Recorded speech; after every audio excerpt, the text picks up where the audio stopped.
This is Defenders TV podcast episode 107, where we're looking at Spider-Man Homecoming.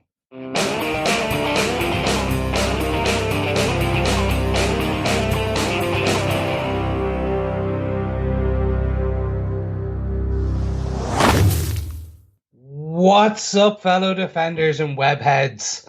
This is Defenders TV podcast 107. Can you imagine 107? And it has all been culminating in what I can only say is our spoiler-filled, oh so good discussion about Spider-Man Homecoming. Spider-Man is here. He is in the MCU. It is official. And we've seen it, and we're going to talk about it. I'm one of your hosts, Chris. Hi, I'm one of your other hosts, John. And I'm your last and final defender, Derek. We're in a lot better mood tonight, aren't we? Oh, absolutely. Yes. Oh, yes. I already feel it. I already feel that this movie is probably going to get a better rating than Spider-Man 3. Oh, yes.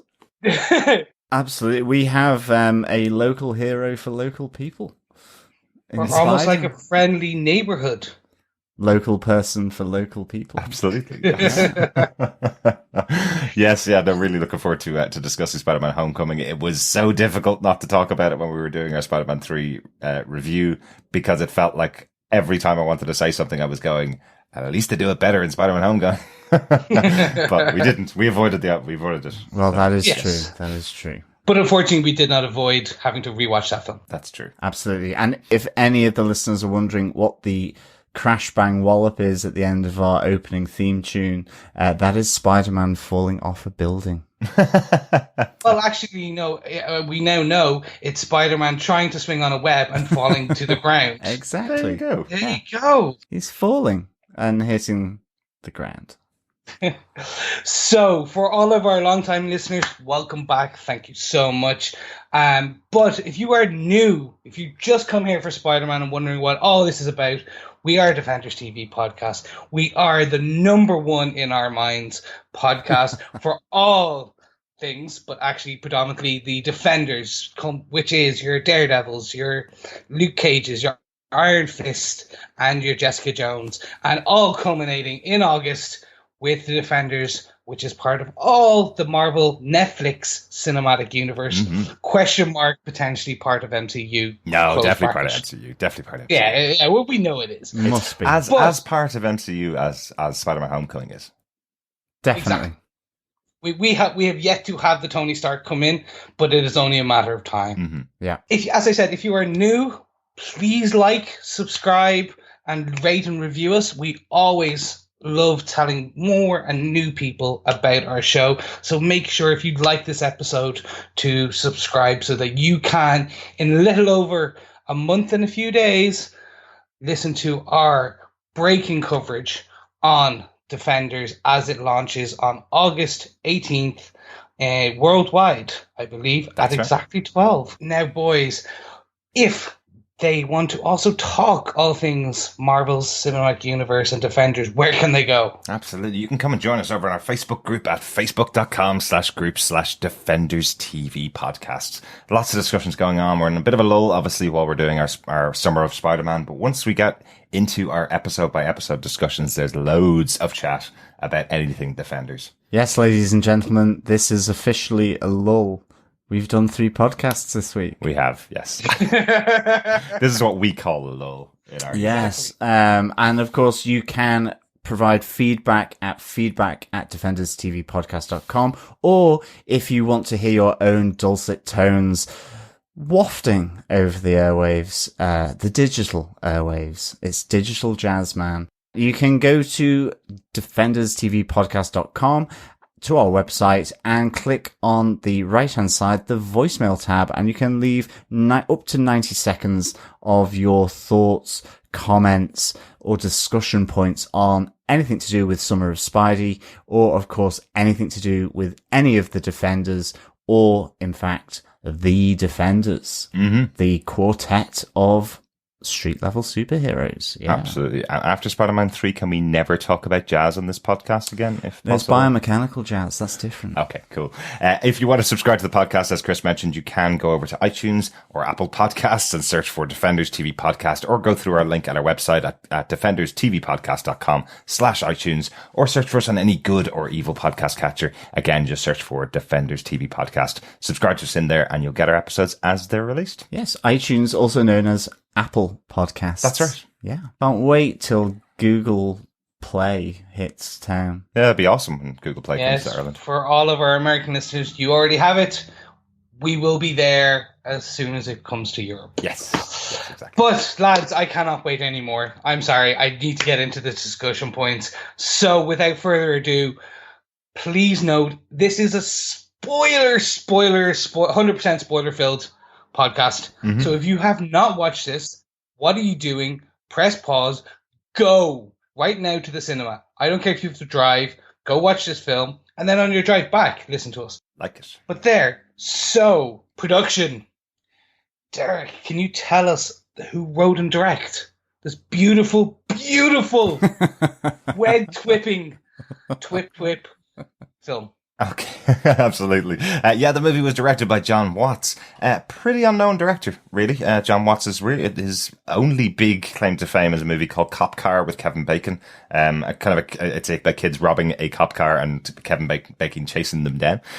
So not much experience, but Marvel as a group has always tended to look at directors that they find something interesting in and put them in these roles as directing some of their huge films. So I guess this Marvel co-production with Sony is no different, really, after the last couple of Marvel films, looking at somebody kind of brand new to the scene and seeing what they can do with the material. This was written by Jonathan Goldstein and John Francis Daly.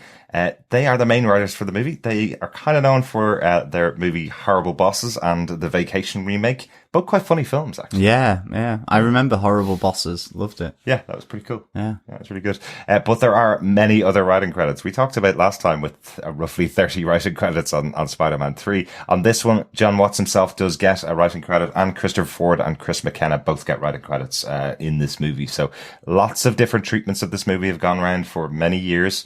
Obviously, there's a bit of a Sony side and a bit of a Marvel side. But John, do you want to tell us what they gave us with your synopsis of the movie? Sure.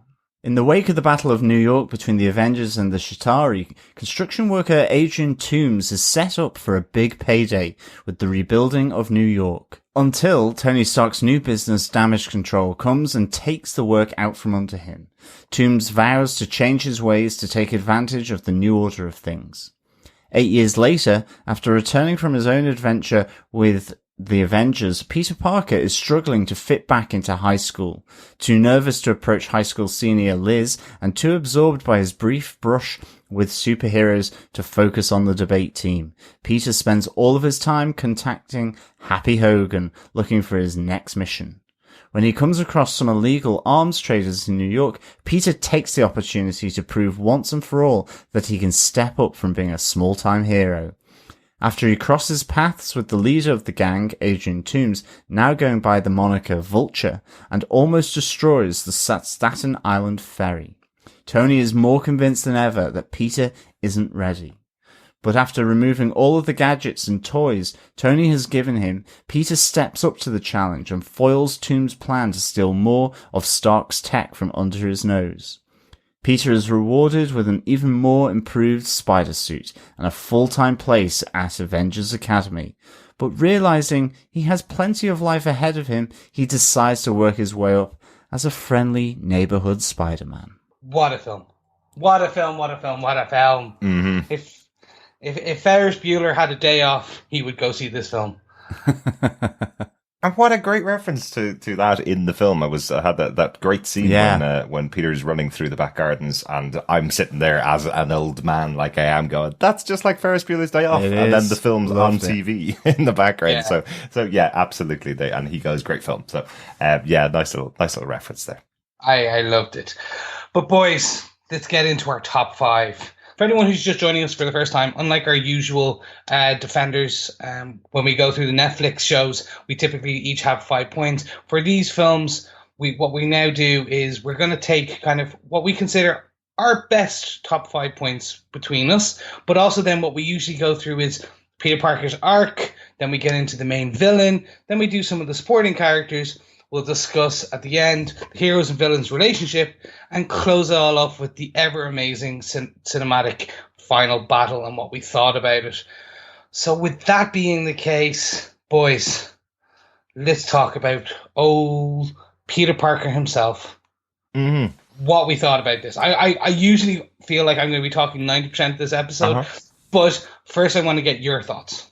You know what? I have to say, I love this idea of no origin story for Peter Parker. I couldn't imagine that they would be able to pull this off. We had obviously the appearance of Spider-Man in Civil War joining up with the Avengers. So again, in that, he was drafted in, he had his moment, and then he disappeared from the movie. The idea of setting this movie a couple of months after that, where poor Peter is sitting at home rewatching his videos of his special day out with the Avengers and dying to get back to that time when he was a big superhero and never really talking about his origin story was brilliant. Absolutely. Completely agree. I think they answered my prayers that they weren't going to go through some kind of endless retelling of the origin story. Mm-hmm. And I mean, I think it was covered in 20 seconds when Ned mentions it briefly. So really, really top notch for doing that. I think it adds more, at this stage, we know Peter Parker, we know Spider-Man. It's great just getting that kind of little pitter-patter of that origin through the story, but it not being central. And I love Peter's arc. I mean, I love that handheld footage at the start. I thought that was really cool. I thought it was a real nice touch having that, but it also, immediately links it in to the wider MCU in such a cool little way. And then just how Peter is kind of keeps pining for that massive hero moment like he had in Berlin, doing all of that. And just gradually, as, he's too eager. I love it. It really kind of goes with Peter Parker for me. He's too eager. He wants to be involved. He's all of that. And I just like that by the end, we see him pairing back. He understands his neighborhood, his friendly neighborhood spider, and doing, the best for his neighborhood. Absolutely. Probably every so often we're getting called on for some, bit more bigger stuff like saving the world and so on with the Avengers. So really loved that whole arc and just even how it interferes with him at high school as well, and with his relationships, with the debating team and how that all kind of works into the story. I thought it was really, really, really well done. Yeah, definitely. Loved it. And one of the things I really love about it is, I think I mentioned it on our Spider-Man 3 podcast, the storyline of a character becoming famous and having to reduce himself back down to his real self again has been done before. That is what they were trying to do in Spider-Man 3. And this story is basically Peter having to overcome his overconfidence and come back to being the friendly neighborhood Spider-Man. It's amazing in better hands how well that story can be told. Absolutely. Yeah. And look, you cannot get more friendly neighborhood when you're standing on a roof and a guy goes, "Hey, you that Spider-Man?" He goes, "Yeah." And he goes, "Do it, flip." And he just does the flip. And I'm like, yes, that's amazing. Or saving a cat from a bodega and saving the shopkeeper from a fire. That kind of stuff is the cool stuff that Spider-Man should be doing in between, obviously, massive outings with the Avengers. I love this idea that they keep him grounded by the types of people that he's saving. There's some great moments in here where he sees a guy stealing a bike and takes it back, and then is looking for the owner of the bike, leaves a note on it to go, "If this is your bike, take it back. If it's not your bike, please don't steal it." The other guy that he thinks is breaking into a car, and he tries to stop him breaking into the car. It turns out it's the guy's car, and he disrupts everybody in the neighborhood by setting off his alarm. Including Mr. Stanley, yes. Yeah, of course. We got our cameo as well, but we'll get back to that later. But I think that's kind of why I did the whole League of Gentlemen reference with regards to the local hero for local people. I think it's like, it was just that conflict between the different scales of going big with the Avengers, but this is all kind of the friendly neighborhood Spider-Man stuff. And it just really worked because it came into Peter's arc of him being torn between, supporting the debating team, trying to fit in at high school, but still wanting to not be a part of it. I mean, it was even that, he is the clever kid, and that was shown, in the classroom scenes, but at the same time, almost this idea that he wants to give that up as well. I really like that side of it, which I've never really taken before from any of the other Spider-Mans. Not to say that it's not in there, but I that really kind of hit home here where, he's clever and so on, but he's not making a deal of it. He's just actually more focused on trying to save people in his neighborhood. And I really kind of like that. And I think it's done better than Ant-Man in terms of that smaller scale, but it still feels epic. By having Iron Man in there, having that footage at the start with the Avengers, and just how it's shot and directed as well. But Chris, as our Spider-Man fan, what do you think of this version of Peter Parker's arc and this storyline of his? I can't say I love this more. Guys, I'm coming out right now, and the spoilers for our kind of verdict and whether we defend. This is now my favorite Spider-Man film ever. Wow. Like, this is the Peter Parker and the Peter Parker arc that I wanted. Like, he is a high school student who looks and acts like a high school student. He is that nerdy, complex kind of character that you've always wanted. So he has, once he puts on the mask, he becomes this person who we cannot be when he is Peter Parker. Like, so he becomes that kind of charismatic, loudmouth, kind of witty banter Spider-Man. Like the scene with the Avengers and the robbers in the Avengers masks. Like that is for me is the iconic neighborhood Spider-Man. Because he's stopping a a teller or an ATM robbery, and he goes, "Hey, it's the Avengers, Thor, Hulk. It's great to finally meet you guys." Like, and obviously, like a little Easter egg for Civil War, because yes, he hasn't met these characters in the actual real world. But it's just that witty, and he goes, "Hey, I don't think you're supposed to be doing that," and doing all these funny things, but then still making mistakes. And that's the bit I think is one of the most interesting parts on this, which is we've always seen Spider-Man in any of the origin stories or any of the Spider-Man films so far. Peter gets bitten and then instinctually knows how to be a hero. Right. Like, even including Spider-Man 1, where he's slowly becoming, and it's a couple of newspaper flying, kind of, like spinning newspapers and saving people. Like, this is him trying to get used to his abilities, his webs, his, like, everything. Like, so when I joked at the beginning, he's like that scene where he's running around the neighborhood and doing like the bike scene, but then he's like tries to swing from something, falls flat in his face, goes, "I'm okay," and stands up and like, "I'm okay." I'm like, that's brilliant because he's learning. Absolutely. And even like in that bank scene as well, where, he's fighting the robbers, but then in attacking them and trying to prevent them from stealing all the dosh, that tech that they're using to cut out the ATM, goes across the street and to his favorite corner shop, where he gets his favorite snack. And all of a sudden it's that moment as well where he's like, oh God, like the guy who works behind the counter there. I can't remember the guy's name, but, goes to save him. Like, I loved that as well, because it was like, oh, cocky, oh, not too cocky, oh my God, what have I done kind of thing. Like, that whole kind of learning what, that, he has to try and be careful to when he's rescuing or preventing something, just as much as being the witty thing. And you see that later where he's, to prevent the plane from crashing on the city. Yeah. I really, really liked how that came across as well, Chris, definitely. So, I don't want to, obviously, yes, not seeing the origin, it was amazing. And I think they handled this most beautifully, which is the Civil War reenactment, which someone has posted online a side-by-side reenactment. Oh, very good. So literally they put the Civil War footage directly in there, and it syncs up perfectly. Yeah, absolutely. It is beautifully synced up. Yeah.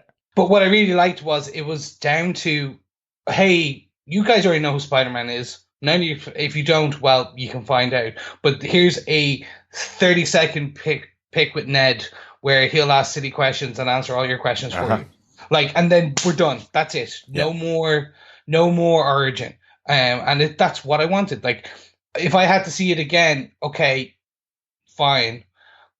We all thought there was going to be some form of flashback, but they didn't even do that, which I think is giving a certain thing to the audience, saying, "Hey, we trust your intelligence. Yeah. We know that if you're seeing this, most likely you already care and know who Spider-Man is." Absolutely, and I must say, just the idea of the actual origin conversation that happens with Ned is, look, I was bitten by a radioactive spider. Ned goes, "Can the radioactive spider bite me?" And he goes, "No, the radioactive spider's dead." That's the conversation about how he got his powers and where he is. What I did like is the other choice in the arc of Peter Parker to have Iron Man give him his suit and put the training wheels on. That whole concept of Tony Stark taking a Spider-Man under his wing and going, "I can give you even more power in the future when you've proven yourself to me." I really like that. I like the idea of him hacking the suit and getting access to the powers that he's not able to use, failing with those, using them in the wrong way. Lovely, funny scenes. But the underlying arc for Peter Parker is he's not ready to join the big leagues yet. And Tony knows this, and Tony's trying to help him along the way. So I really like that part of the arc. And is Tony right to take the suit back is kind of one of the questions that I have for you two guys. Just quickly on the suit as well. No, I mean, I think, you see, that to me, where he takes the suit away, and I thought that it was a really good way of doing it. The subtext of that is, with great power comes great responsibility, absolutely, without having to say it. Yep. And really, again, hammer that saying to death. And that's what it tells you, that you're not ready. It was kind of interesting with the suit. It's just another point I have on it. There was a moment in this film where I thought, is the suit too techy? Is it? Certainly when he overrides it and all of that, because all of a sudden, for me, Spider-Man has always been really instinctive, the spider sense and so on. And that kind of just felt like it was lost because he's relying on all the tech built into the spider suit. I actually loved the tech. I thought it was cool. And I loved where he's learning with it fully upgraded and on in the first version of the suit and testing out the 150 odd combinations or whatever it is of how to shoot the web sling. I think it was like 527. It's some ridiculous number, isn't it? I thought that was really cool and I really liked it. So there was part of me that absolutely loved the tech Spidey suit, but there was another part of me that kind of just felt it removed that whole aspect of Spidey sense and the instinctiveness that Spider-Man has and Peter Parker. But it didn't detract for me, but I just wonder whether maybe they went too far, and so I was glad he didn't take version 2. And I love which that presumably would have meant he could have detonated nuclear warheads, like in Terminator. He was basically going to be Skynet. Well, yeah, basically. But I did like the idea that for the last half of the film, he's put back in his old suit that he made himself, and that is the responsibility he has to learn, is how do you deal with all of these situations when all that tech is gone. A great way to do it without doing the origin story, as you said, Chris. Yeah. So I think the suit was potentially it's a realistic element. If you have Tony Stark as a mentor, who has built Iron Man, who's a multi-billionaire. He built Vision, he built Ultron. He has all this at disposal. Yes, most likely he is going to upgrade your suit. He's going to upgrade Cap's shield. He's going to upgrade Thor's belt. He's going to do everything possible to power up his friends. So yes, that made sense. Was it too much? Like, I loved the joke about taser webs and kill mode. No, don't kill anyone. Like, or was it kill mode? Yes. Yeah. I think it was something he's entering kill mode and his eyes went dark to a red pimple. It's like, amazing. Like, it was fantastic. I loved Karen. I loved the II. Like, it all made realistic sense within the MCU. Absolutely. Like, it made complete sense. I'm not saying that it didn't make sense. I think, and I loved it as well. And as I say, I loved all of that. But then it was on reflection after coming out of the cinema, like in the film, didn't think of it at all. And then it was only afterwards that I thought, and actually, Derek, you've made the point that it's only in going back to just his own homemade suit that he starts to understand and so on. And I think I'm glad they did that. I'm glad he didn't take version 2, because I think otherwise it becomes Iron Man just not in armor. Yeah. I mean, and that's part of what was starting to happen with me when it was suddenly, being able to look through walls and all this kind of stuff. I just thought, well, where's the challenge now? Yeah. Like, you potentially undermine the character's instinctive sense that he's gotten from being bitten. Where he would know that someone's behind the wall because he's got spider sense. It is interesting to speak about the spider sense thing. There is a reference to that in Civil War, where they effectively do say that spider sense exists in the universe of this character of Spider-Man, but it's not like the comic books. He doesn't have spider sense from the off. And it does take the tech from Tony to hone the spider sense that he does have. So in this movie, the spider sense is kind of enhanced by having Karen, the AI that's within his suit, but he doesn't have that spider sense where he's standing in a room without his spider outfit on or a spider costume on, being able to know what's going on around him like he does in the comic books. That's not in this universe. So he says that's why he had the blinkers and the goggles on, because his senses are so over-involved or they're so amped up that he needs it to concentrate. Yeah. That also being said, a lot of people on the internet, as you do, like to argue, and they have really. I know it's a strange place for people on the internet to be arguing, but there's a big thing that came out recently, since the film's come out, going, there is no spidey sense, there is no tingling, and they've come out and said, well, look, yes, as you said, it's in the universe. He doesn't have it in the traditional way where his, like, womp womp, warning, warning, as we've seen in, say, the Maguire-verse. But they said they are keeping it open for evolved powers. His powers will grow over time, and we may see reference to it more in the traditional sense in Spider-Man 2, which is great. And I just wanted to kind of come back and say, like, this arc is amazing because of him going back into his old suit and getting the new suit and, like, wanting to be more traditional. So, Absolutely. Like, when he has all the web options, he does go, no, just give me standard default webs. Like the shield webs, the taser webs. We've seen a lot of these in the comics already. But he'll always fall back on standard webs, which he built, which I love, by the way. We're back to mechanical web shooters, and he's the one building this, which I thought was fantastic. Yeah, that was cool. And I love we see some failed versions of the experiment as well in the film, just like pretty much everything that Peter does in this film. There's a couple of failed attempts to do a number of things throughout the film, just to point out that he's still very new at this. Yeah, I love he doesn't know everything. Absolutely. It was great just him swirling stuff around in the chemistry lab, and even just where he stores it as well. I wouldn't want to get caught by the hall monitor. No, but that was amazing. I just lifting it up one-handed, I was like, yes, that is sweet.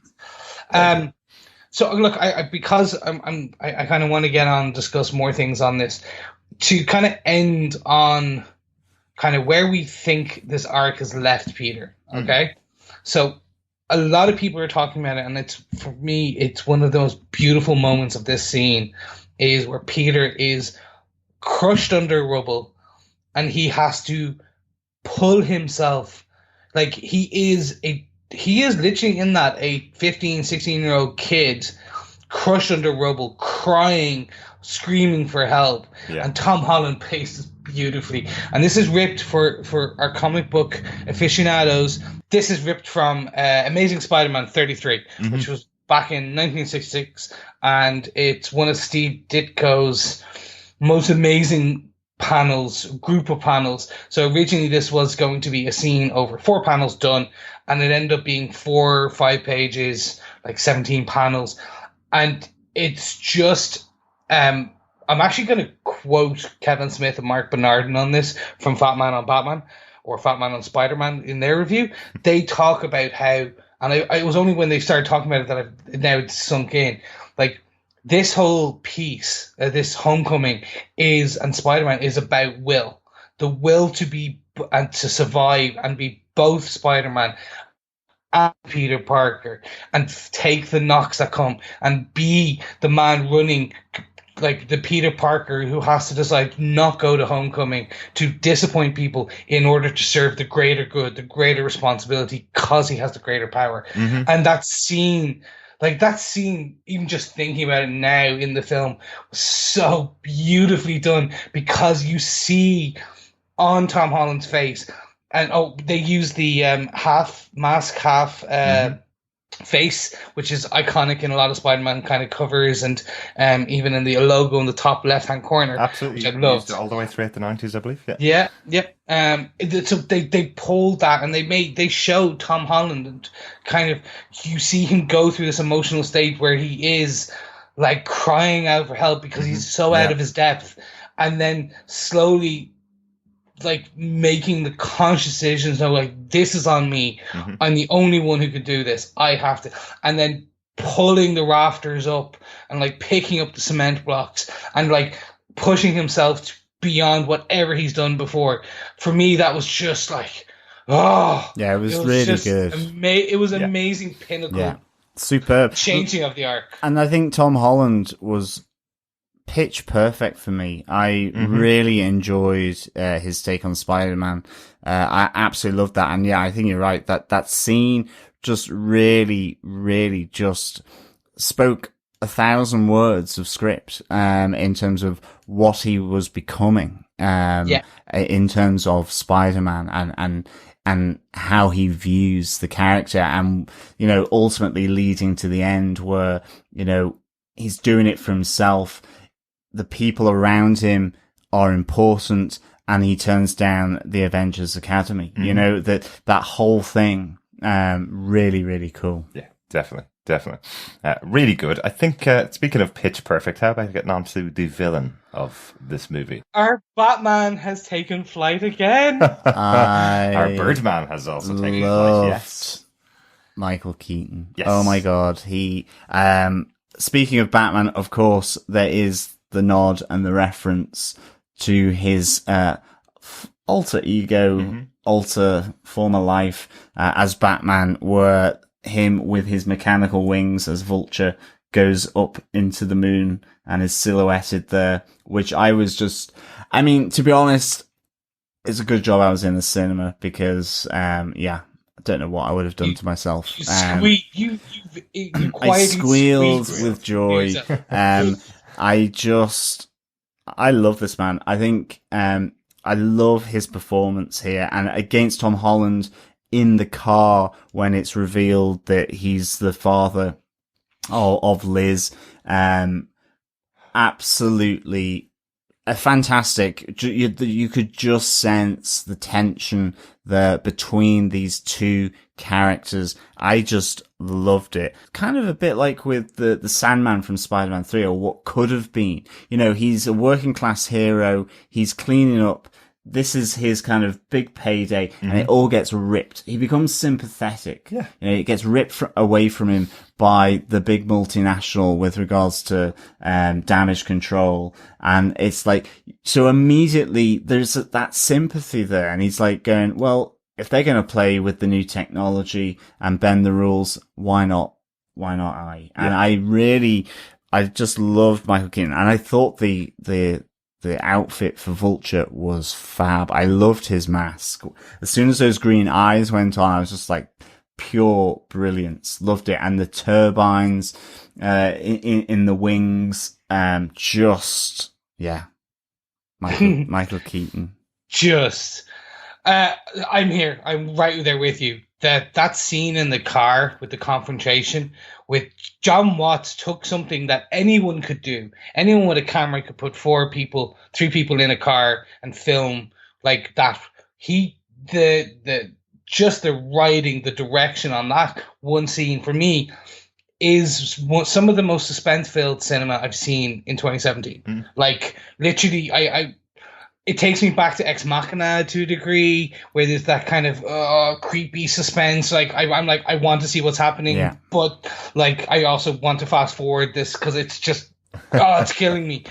But it was straight out of a thriller. It really was. It was great. Like, what Keaton does with his eyes in the rearview mirror as the realization is starting to creep over him of who Peter is just fantastic. It's great. The moment where he's waiting for Liz to get out of the car to have the real conversation with Peter. I love that he plays it off as I'm the father. I get to have this conversation with your boyfriend while you go off and start to enjoy the dance, Liz. And then he has the real conversation saying he will kill every single person he loves if he doesn't step off. Really, really good, really tense scene. Everything from Beetlejuice to Batman is in Michael Keaton here, where he's playing this maniacal, crazy character, but totally keeping it under the hood of a normal dad and a normal worker. So the MCU has, to a degree, that had an issue with its villains, okay? And I'm laying it out there that to date, this is the best, most well-rounded kind of, in my opinion, like the Vulture is the most well-rounded from a character development point of view villain in the MCU right now. And I'm not talking about the Netflix piece, because obviously we have Kingpin, we have Wilson Fisk, which is some of the best. I'm talking like cinematic, right? Because you shouldn't be separating that. We talk about the Defenders all the time. I know, but I just mean because we've had Ronan the Accuser, not the best backstory in the world in the film, right? Oh, absolutely it's just he was a bit weak. Yeah. But this film, they built this perfectly because you understand Adrian Toomes. Yeah. Like if I'm opening the scene with his origin to a degree is amazing because oh by the way, did you notice that exact hall was the one used where the Chitauri monster falls into? That was it. Like cool. They actually recreated the set. But having it like open with that and expect like everyone would feel that. It's like, hold on, I bought all this gear. The city has made me do it. I've overextended myself. If you, Mr. and Mrs. Damage Control, I love that introduction, by the way. Yep, Tyne Daly from Cagney and Lacey. And a nice little cameo role there, quite cool. And unfortunately, a failed sitcom that we were going to get and now we'll never get. Yeah. Which I still thought would potentially now, if they get enough feedback, they may kind of pull that pilot again out of the dusty drawer that it's in. Well, let's see. Powerless didn't do very well for DC, so no. Yeah, I know. But there were a few references to Damage Control over on Agents of S.H.I.E.L.D., so nice to see them fully realized in the movie. Damage Control has been around for many, many years in comic books. Quite cool to see them in here. Yeah, and it's just having you feel for Toomes in this. Mm-hmm. Like, this is a new origin for him. It's not the comic book origin of the Vulture. This is they've done an MCU version, which is fine because he is an average Joe man who loses his business, and in order to keep his family and his workforce alive, he sits down and goes, well, hold on, if they're not going to play fair, I'm not going to play fair. Mm-hmm. And that's simply, you can see the progression because then he goes to weaponry. And now he is a bit crazy, but the first kill we see him do, which is spoilers, he kills the original Shocker because with a gun. Shocker. he turns to the Tinker and goes, "I thought that was the anti-gravity gun." That's right. And then goes, Loved it. like just that. Yeah. You see his progression through this film. Yeah, like in fairness, I'm gonna slightly not dispute, but disagree with you on the best MCU villain. I think there's one big thing that's hampering the MCU now in their villains, and that's because they have so many heroes to get through in every single film. Look how many were in Civil War, and Captain America is my absolute favorite character. How many characters they had to deal with in Civil War. I still think the villain in that movie is probably my favorite MCU villain because he is a normal man, hard done by the actions of these heroes, and he uses that against them all. I think that's something I thought was played really, really well. You are referring to Zemo. Yes, yeah. Yes. But I love the fact that in Homecoming they're able to strip it back to a really small cast of people. Loads of unknowns in here playing some very small parts and some background characters here, which allows you to do one hero character versus one villain character really here. So that allows them to get a lot. And then you get an actor like Michael Keaton in to play the role, and you're striking gold here, you know? Yeah. Like, I'm not going to dispute you with Zemo. Like, I think in our review, I did say he was one of the best. Mm-hmm. He's just been, in my opinion now, overshadowed by the Vulture, by Michael Keaton. And to kind of top it off, because I know there were other Spidey villains here that we want to talk about quickly. The ending, the post-credit scene, right? Mm-hmm. Which is, we see him talk to Blank, which we'll get to, and he has the chance to reveal what he knows. There you go. That is the other villain. I just thought Blank. It's blankety blank. That's all I could think of. But he has the chance to reveal Spidey's identity right there and then to someone who's right out like, me and my mates want to kill him, and he doesn't. Yeah. Now it could be because Spider-Man saved him. It can be because Spider-Man knows whose family. Like, there's loads of reasons. But that giving that character that just 2 seconds, like, I'm not doing it, and we don't know why he didn't do it, it's still now making me think about why. Yeah. No, I definitely like that whole concept throughout the film between those two characters. When they do get the opportunity to talk, he tells Peter the reason why I'm letting you go is because you saved my daughter. So, hey, that's a good one. Thank you. That gives you one chance. And then he saves Toombs at the end of the movie as well. So he's now saved the life of his daughter and him. So he gets a chance here. I don't know whether it means that we will never see the Vulture back in future as a villain of Peter Parker. But I like that he's given him a chance here. Yeah. I hope we do see him back. I really do. I think just coming on the best villain, yes. I think I'm kind of with Chris here. Mm-hmm. I think he's certainly up there for me. Yeah. And I think it's just, you see, a much more complicated story, of him, having stuff taken away from him. And then just that, you sense he's a loner with his band of brothers around him, like the Tinkerer and Shocker. And then you realize he's a family man as well. And it brings it back to that first opening scene, where he's looking after his family, but you've seen him killed, and it makes for a really complex kind of character. And then added to that, the complexity that, he now knows the identity of Spider-Man, and he knows that it's Peter Parker, and he doesn't reveal it. So it was a really great kind of journey that he went on, I think. And maybe that's a Sony influence, ultimately. I mean, let's not forget this is kind of co-produced. Because I thought the Sandman was good. Doc Ock. It's almost like a melding of those two. You've got the sort of working class, down and out kind of aspect of the Sandman.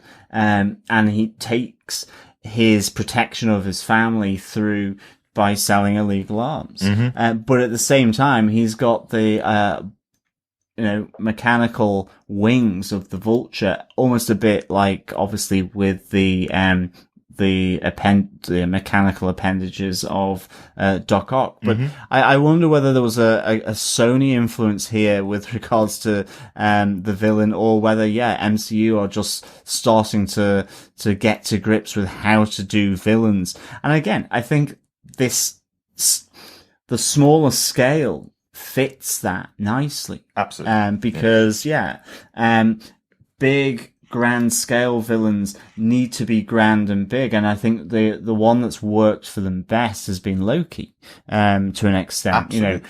Zemo, I really enjoyed that as well.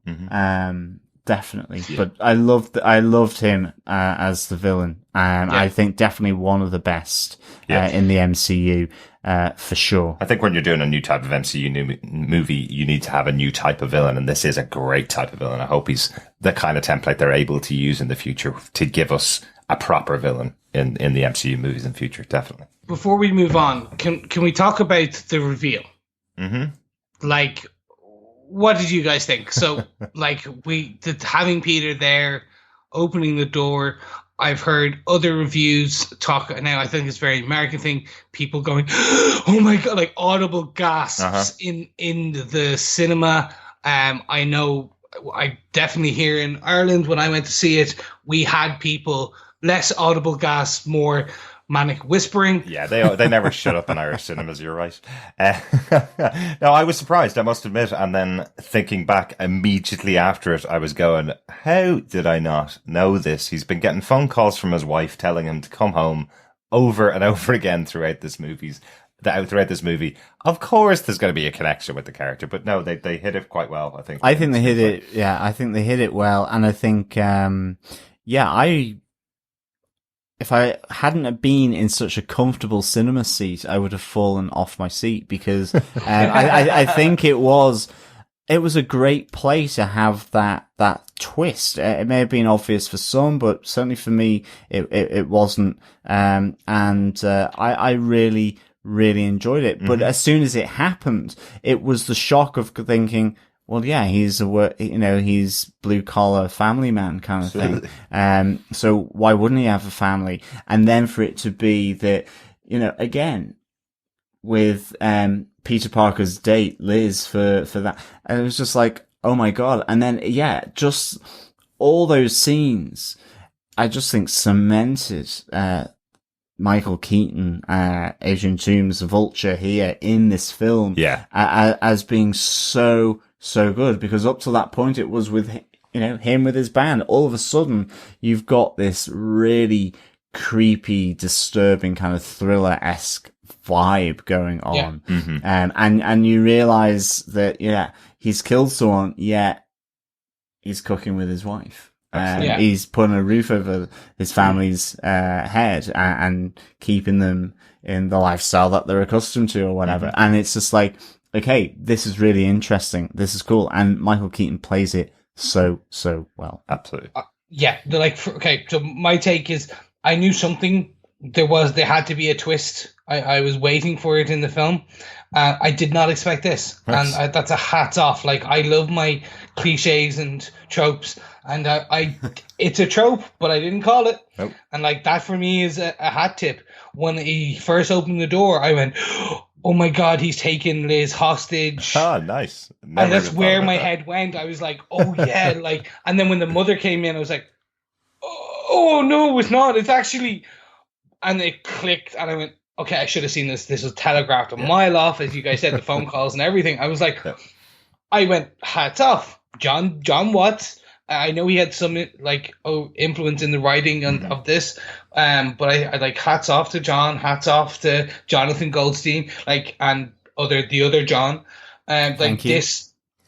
You're welcome, John, and the other John.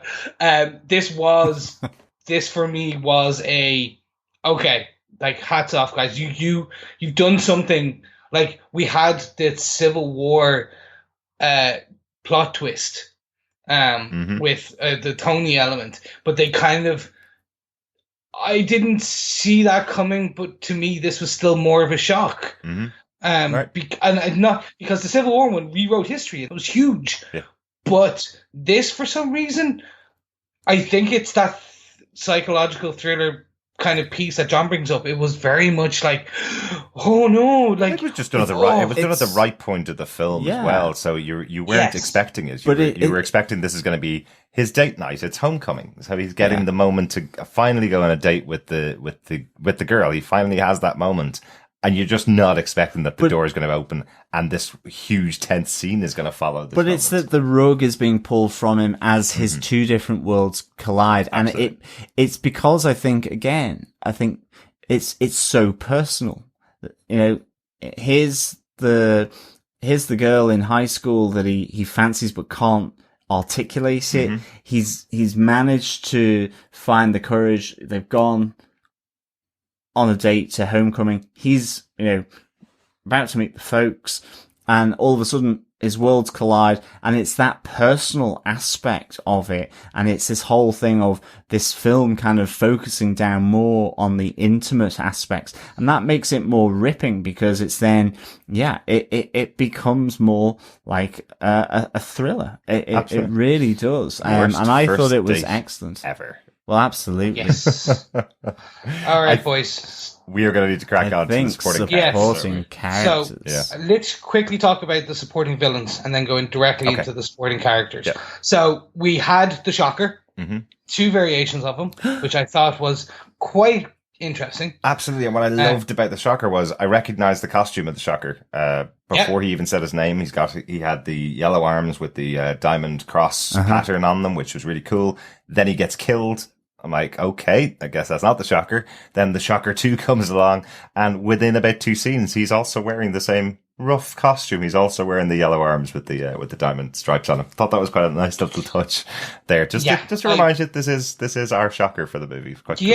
And I thought I liked this because, again, we had our Civil War throwback where the fists are throwbacks to the one that the Skull and Crossbones uses. There you go. Which I thought was great and the training of the Shocker 2 I thought was fun. I thought Bokeem Woodbine, who plays the Shocker 2, actually just does a great job in this of selling the idea that he's just kind of been given this weapon, doesn't really want to use it, thinks it's all a bit stupid, and then after a while he's like, this is cool. Yeah. Yes. As John kind of gave away earlier, we saw the Scorpion. Yes. Well, we saw Mark Garvin, who is the titular character who becomes the Scorpion, and to make it ever more slap in the face, he now has a big scorpion tattoo on his neck. Yep. Yes. Very smart. Nice Easter egg.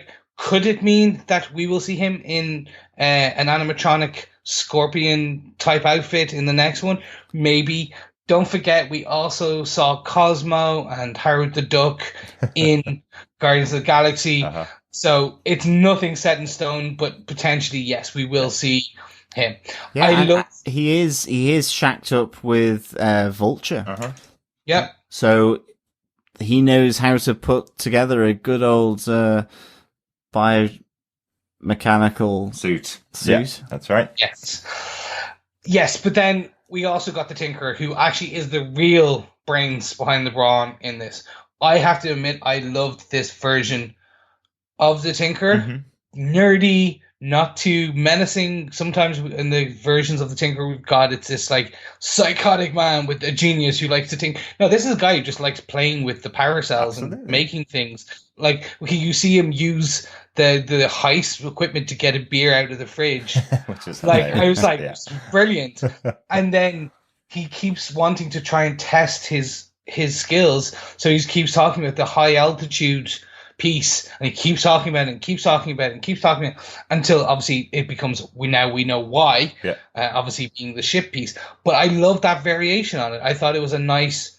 It was just a nice version of this character. And I love when they MCU a character like this and don't call it out. They don't call out he's got a moniker from the comic books. I was the whole time I was going, is it the Fixer? Is it the Tinker? Is the Fixer? Is it the Tinker? No, he's constantly tinkering with stuff. That must be the Tinker.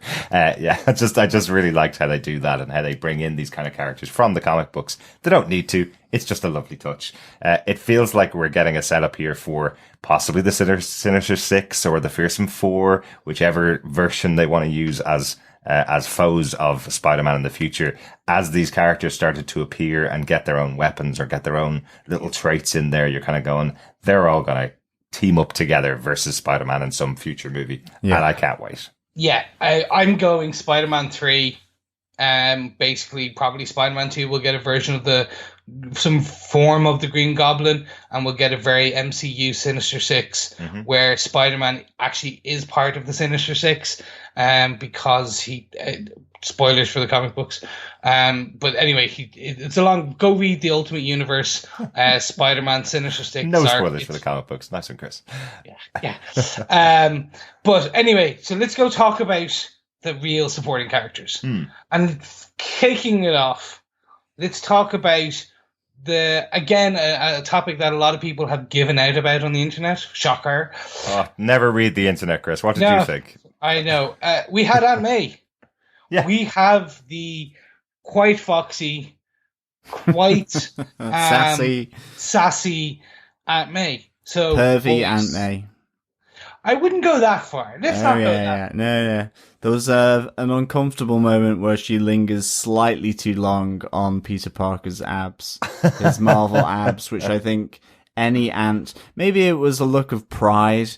Yes, I'm going for the look of pride. I'm going for. I think I'll go with that too. Yeah, exactly. So, boys, what did we think? We had. As I said, this is the youngest version of Aunt May. She is de-aging in every film we get. Said it's Benjamin Button, basically. She's getting younger.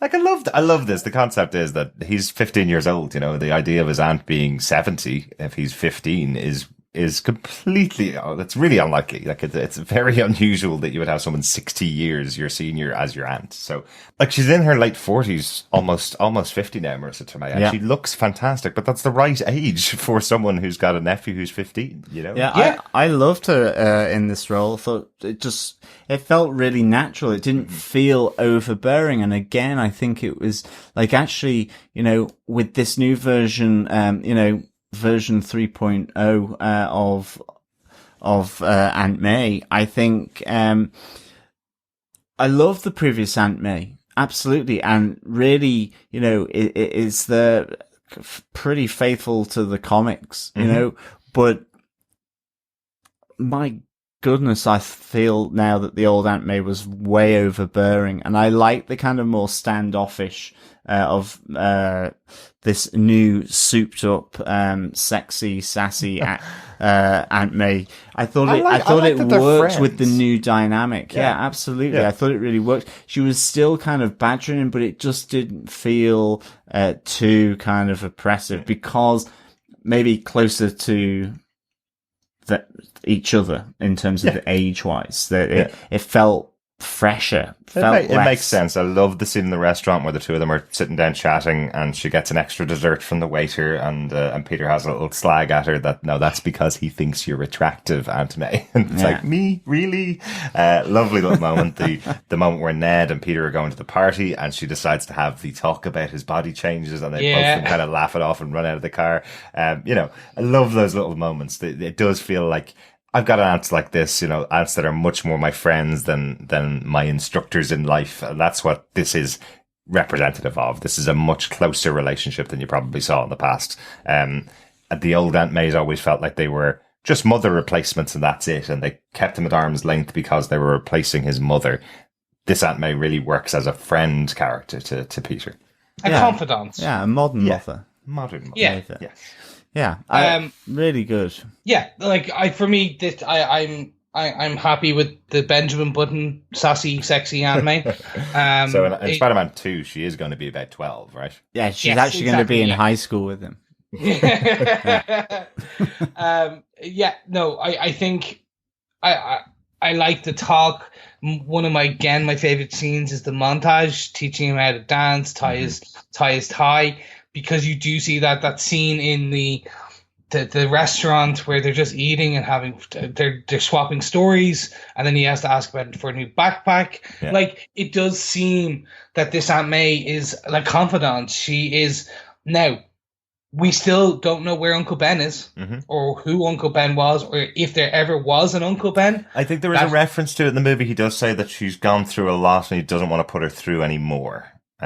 Which I like. I liked that that's the reference. I like that they again don't harp on. Do you not remember a couple of years ago this happened and he died and now she's been left alone? There's none of that. I like that it's just she's been put upon. She's lost things. Things have gone not so well for her, and I don't want to be a burden to her. Absolutely, it was great that. I like that. Yeah, it was great that one of the longest product placements on film has finally come to an end. No more Uncle Ben. No more Uncle Ben. The one interesting bit I heard just before recording, there was Melissa was doing an interview, and there was a deleted scene, which hopefully we'll get in the Blu-ray release, where she saves a girl and Peter sees her. And basically it's Matt May's heroic moment, and we find out that that's what Peter does. He gets his heroic streak and wanting to help streak from her. Cool. And Peter sees her do this, but then when Peter's in the Spider-Man suit, gets home, he goes and asks how my hair day was. She lies and says, oh, everything was fine, and nothing kind of happened, because she doesn't want to play it down and worry him. And he says the same thing about being Spider-Man, who she sees getting kind of roughed around, blah, blah, blah. I loved it. I thought it was a really nice... That's a nice idea. I want to see that. I actually want to see the scene in the deleted scenes, because I think that will round out the character.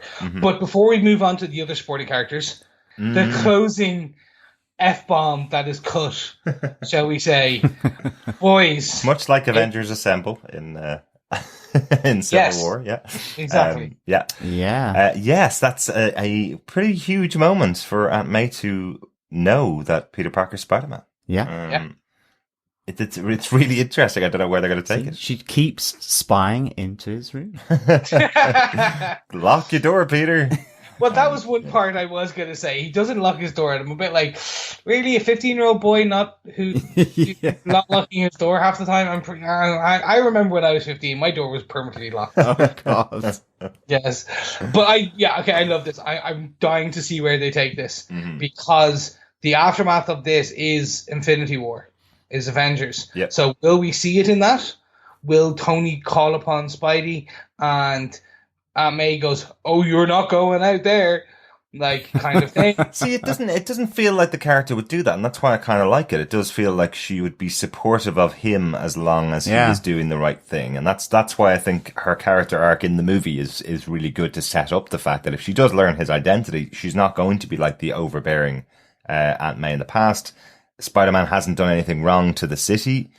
Like when am I right in saying that in Spider-Man 3 Aunt May, or Spider-Man 2 Aunt May realizes that Peter is Spider-Man, or there's some connection between the two that she's making, something about when she's talking to him. The Amazing Spider-Man, Tobey Maguire ones. Right, and at that stage, there's a lot of criticism of Spider-Man in the media that she believes effectively. So yeah, in this case, we have a local guy who's putting a mask on and saving local people, and in that case. To John's point, in that case, this Aunt May would be willing to probably let him go off and do what he's doing. And we didn't burn him.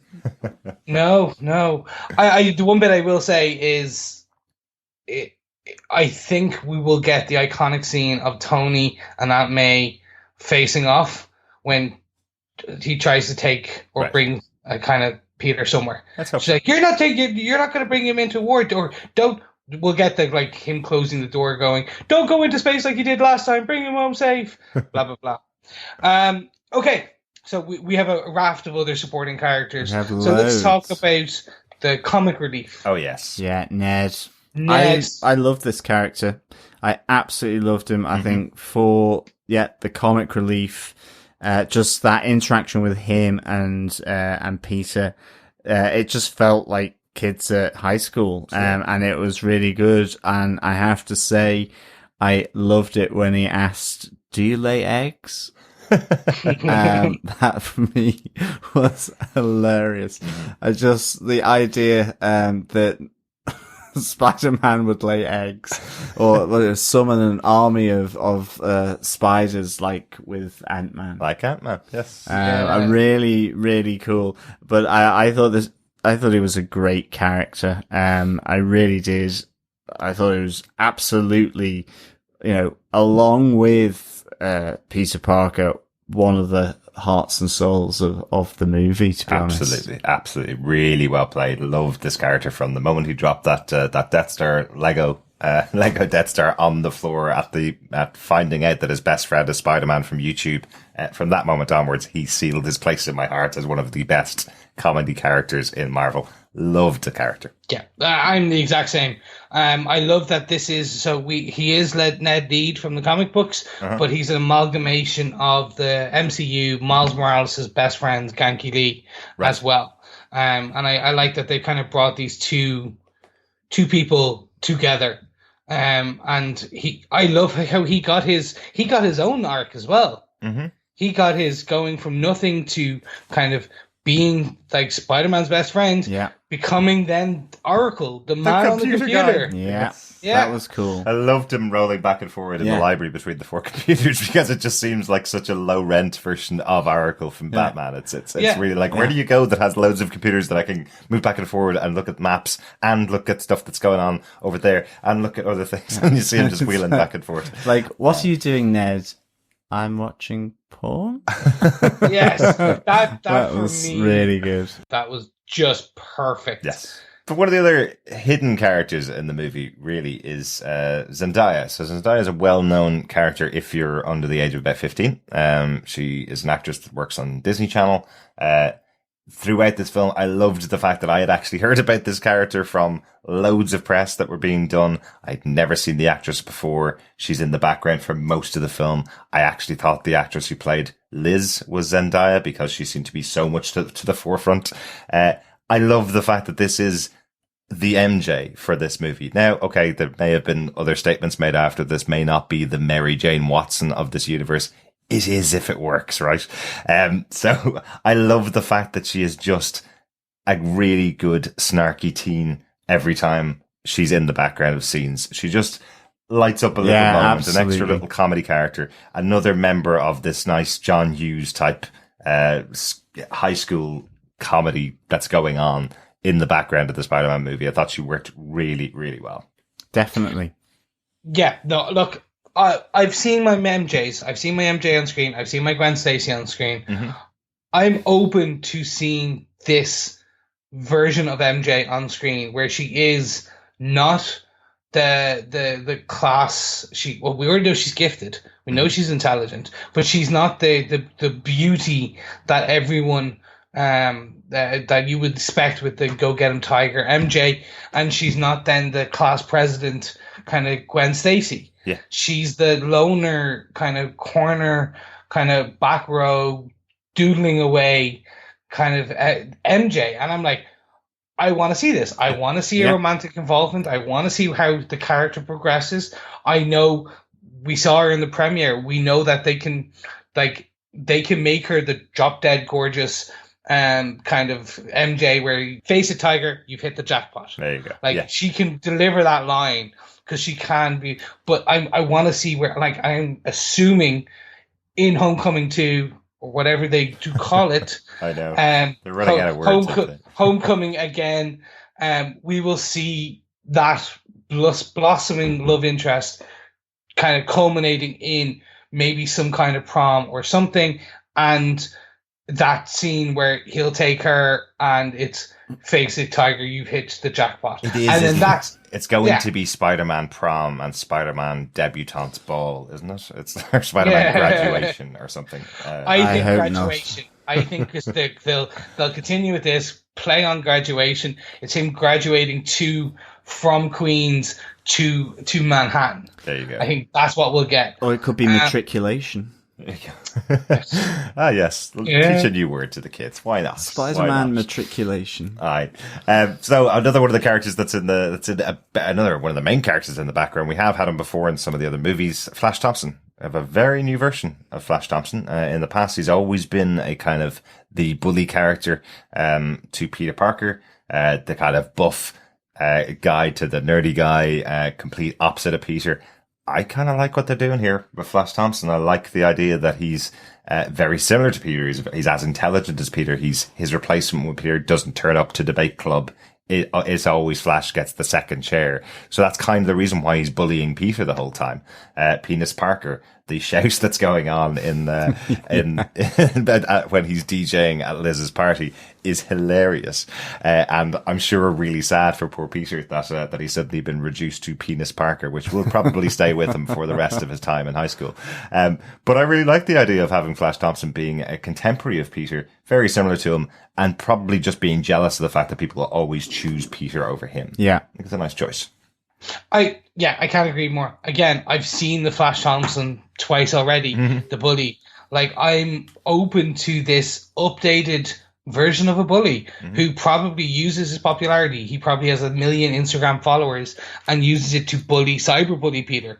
Like, we will see that, and that's who this person is. He is a troll. He is the new bully for the age. And again, jumps back to the John Hughes, like the style, which is like they're all similar. They're all kids. It's not one. The intelligence is there, but it's. We talk about the local and it's the small setting. The bad guy in this is not like the bad guy in Flash Thompson is Peter Parker's rival. Like, it's not like, to a degree, another flying goblin. We have Flash Thompson. Yeah. And I think this is a lovely view on it. Absolutely. Yeah. I want to move on to Tony Stark. Right. There was fears going to this. Everyone thought this was going to be Iron Man 4, the film, because we did get some heavy credits. Boys, it was just the right amount for me. I loved it. Can I quote Empire Magazine's review of this movie, which I thought was perfect, which was Robert Downey Jr. literally phones in his performance as Tony Stark, which I thought was perfect. He's perfectly used. There's no huge moment where this is Robert Downey Jr. doing a Robert Downey Jr. movie. He's used in all the right places, and I suppose the movie leaning on Happy Hogan a lot more than Tony Stark, a lot more than I was expecting. Definitely. Yeah, definitely. Was a really good choice for this film. This is, Happy is the bumbling adult. He's a great foil to, if you want to have a kid-centric movie, you have to have an adult that also is a bit of an idiot. So, Happy was the right choice to probably do the scenes that I thought were going to go to Tony Stark. Yeah, definitely. I completely agree. I think it was used just the right amount. And I think, for me, again, the whole lean over where he's opening the door, I know that was in the trailer as well. That still just made me chuckle. I liked, going for a hug. I'm opening the door. Really good. I like the fact that Tony Stark was the one, in subtext to deliver with great power comes great responsibility. And I like the idea that because of Tony's nature, and for Peter, it's like, why is he not giving me attention? That kind of age difference. And I like the idea that, Peter thought he was being ignored by him because he was a kid, when in fact it was, no, we handed it to the FBI because we thought they would do it. It's just that maybe there's still not that relationship there between Peter and Tony to that extent. I like that kind of standoffishness or apparent standoffishness, which actually he's watching him all the time. He's got Happy Hogan, the chaperone. So he's there all the time, but it's not on screen, and it's just, I think, the right amounts, definitely. Yeah. There's so much to pick apart about this movie, in a good way. So much to talk about this movie. I just want to pick up on one tiny little point that John mentioned there. The conversation between Tony and Peter, where Tony says to Peter, I gave that to the FBI, who are the people to deal with this stuff. This is something that's kind of answering the question in the MCU of, you have the Avengers who take care of the space stuff. You have Doctor Strange who takes care of the other realms and multi-dimension stuff. You have the Defenders, who are the street level people who are taking care of the Hand, really, is what we've learned over the course of the 4 seasons that we had. And Peter Parker was supposed to be operating kind of below them. But what Tony Stark is telling him is there are people that operate below all of this stuff, all of these people. They are called the police force. They are called the fire brigade. They are called the FBI and the CIA. They're all involved in taking care of the world. We only try and help people that can't be saved by those people. And you're not at our level yet, Peter.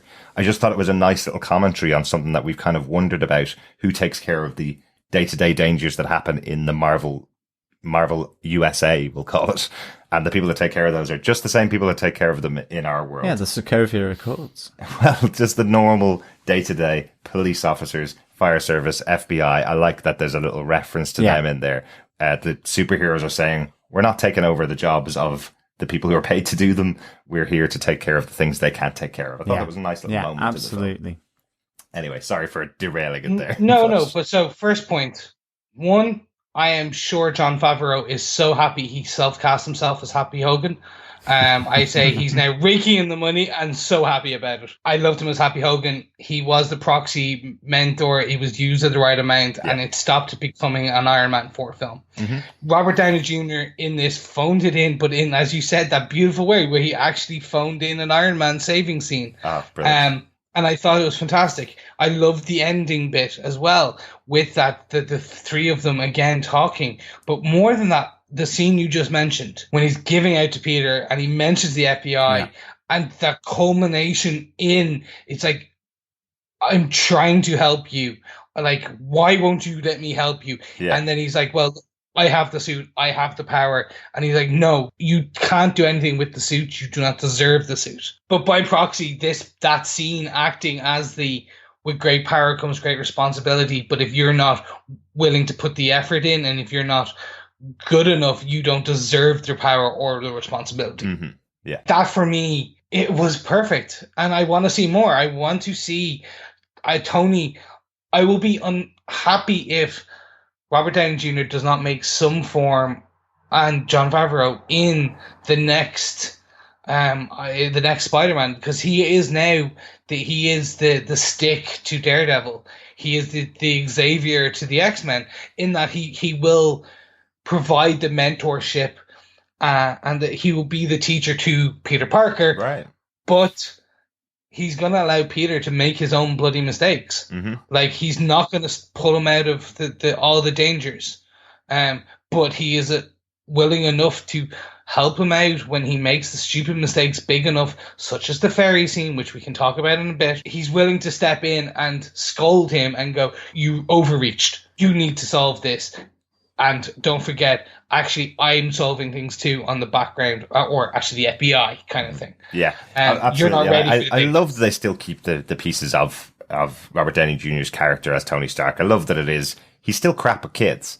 We found that out in Iron Man 3. He's still a child himself, and he's terrible dealing with children. I love that he's still looking for approval from Peter Parker, going, because I did that, is that the reason why you changed your mind and why you realized you should be going back to being a friendly neighborhood Spider-Man? Is because I did it? That's what it is, wasn't it? Yeah, it was because I gave you the right guidance at the right time. He's still a needy child, as Tony Stark always has been. And I love that that's continually played throughout this. So I'm not too sure whether we're going to see him back in Homecoming 2 or whatever it's called. We'll definitely see this relationship continued in the three Marvel movies that Tom Holland's going to be doing as Spider-Man. I'm wondering whether they're just going to move on and let Spider-Man make his own mistakes with maybe a phone call from Tony. Well, that's the thing. Bar killing him off in the Avengers, in the Infinity Wars, like, they will have to even have some form of phone call, because he now is central to the Spider-Man lore in the MCU. Maybe. He took Peter from the YouTube boy to Civil War, to that scene, brought him in his underoos, and now he's upgraded him and brought him. He's being the mentor. So bar death, destruction, or falling out, we're left with he has to some degree be in it. And I would be happy. I just wonder if Happy's going to be just a little bit more likely to pass the messages on to Tony next time. I think that's going to be. But I don't think he needs to be in the film. I mean, because otherwise, there's a danger that Iron Man is just going to creep into Spider-Man, and like, he's got him in on the Avengers. It will certainly cross over with regards to the MCU Infinity Wars and so on. But I think with Spider-Man, hopefully they keep it at least this level, if not less, because I think it's Spider-Man, and Spider-Man operates on his own rules. But if he's part of the Avengers, then he'll be with Tony in that sense. But I mean, I like that relationship. Absolutely, don't get me wrong. But I think for the Spider-Man films, Tony is going to have to just step back because, in fact, the ending of this is saying, look, Tony, I don't want to be in the Avengers Academy. I want to go off and defend my own neighborhood. But that's not to say I'm out. Yeah. And I think that whole ending is saying, thanks, Tony, for all your help, but I need to find my own way. And that will leave, Tony, at least in the Spider-Man series of films between Sony and MCU and Marvel, that Tony's influence will not be as obvious within the movies. Okay. Well, okay. I think they're all valid points because who knows where it's going to go. Exactly. So we have one other supporting character who we've seen, and well, actually we have two, but we'll discuss one later. We have Aaron Davis. Donald Glover himself is in this film. Boys, I take all the Easter eggs. I want to let you guys. You took my Easter egg, Chris. I shall never forgive you. I know, but I'm giving you this Easter egg. So no, I love Donald Glover. Absolutely. He is, of course, the uncle of Miles Morales. That's right. And not a Morales, but a Davis. So once removed, maybe. Is also known as the Prowler. But yeah, I really, it was only, in fact, it's almost a cameo, I suppose, rather than supporting character in a sense. But like, I really enjoyed, seeing Donald Glover on screen. I think he's fantastic from Community, through to his, recent stuff. He's obviously going to be as well in the Star Wars movie about Han Solo and so on. His TV show Atlanta is very good as well. Yeah, absolutely. So like it was just really understated, fairly kind of deadpan, but I really enjoyed it. I loved him getting sort of locked onto the boot of his car, trying to give Spider-Man a bit of street cred as well. Just really a cool little cameo / supporting aspect here, I think, and obviously with a big impact for Spider-Man. Could have a big impact in the future, definitely. Yeah. And the reference is that his nephew lives in the city, so like that little touch that he's going to help Spider-Man out because he doesn't want the damage happening to the community where his nephew lives. And maybe then Peter Parker will snuff it in Infinity Wars. Never know. I loved that Donald Glover was given this. He has voiced Miles Morales in the animated shows, and there's a question mark whether he is voicing Miles Morales in the new upcoming Spider-Man animated film. Yeah. But I like they made him the Prowler. The potential of getting him potentially on screen as some kind of souped up villain or kind of anti-villain. I don't know what to do. Getting to see him and the Prowler get up would be cool. And there's a nice little nod here as well. The license plate on the car that he's webbed to, UCSM01, which is Ultimate Comics Spider-Man #1, where we get the first appearance of Miles Morales. Very good. Nice little nod. Cool. This was, I feel, some form of fan service.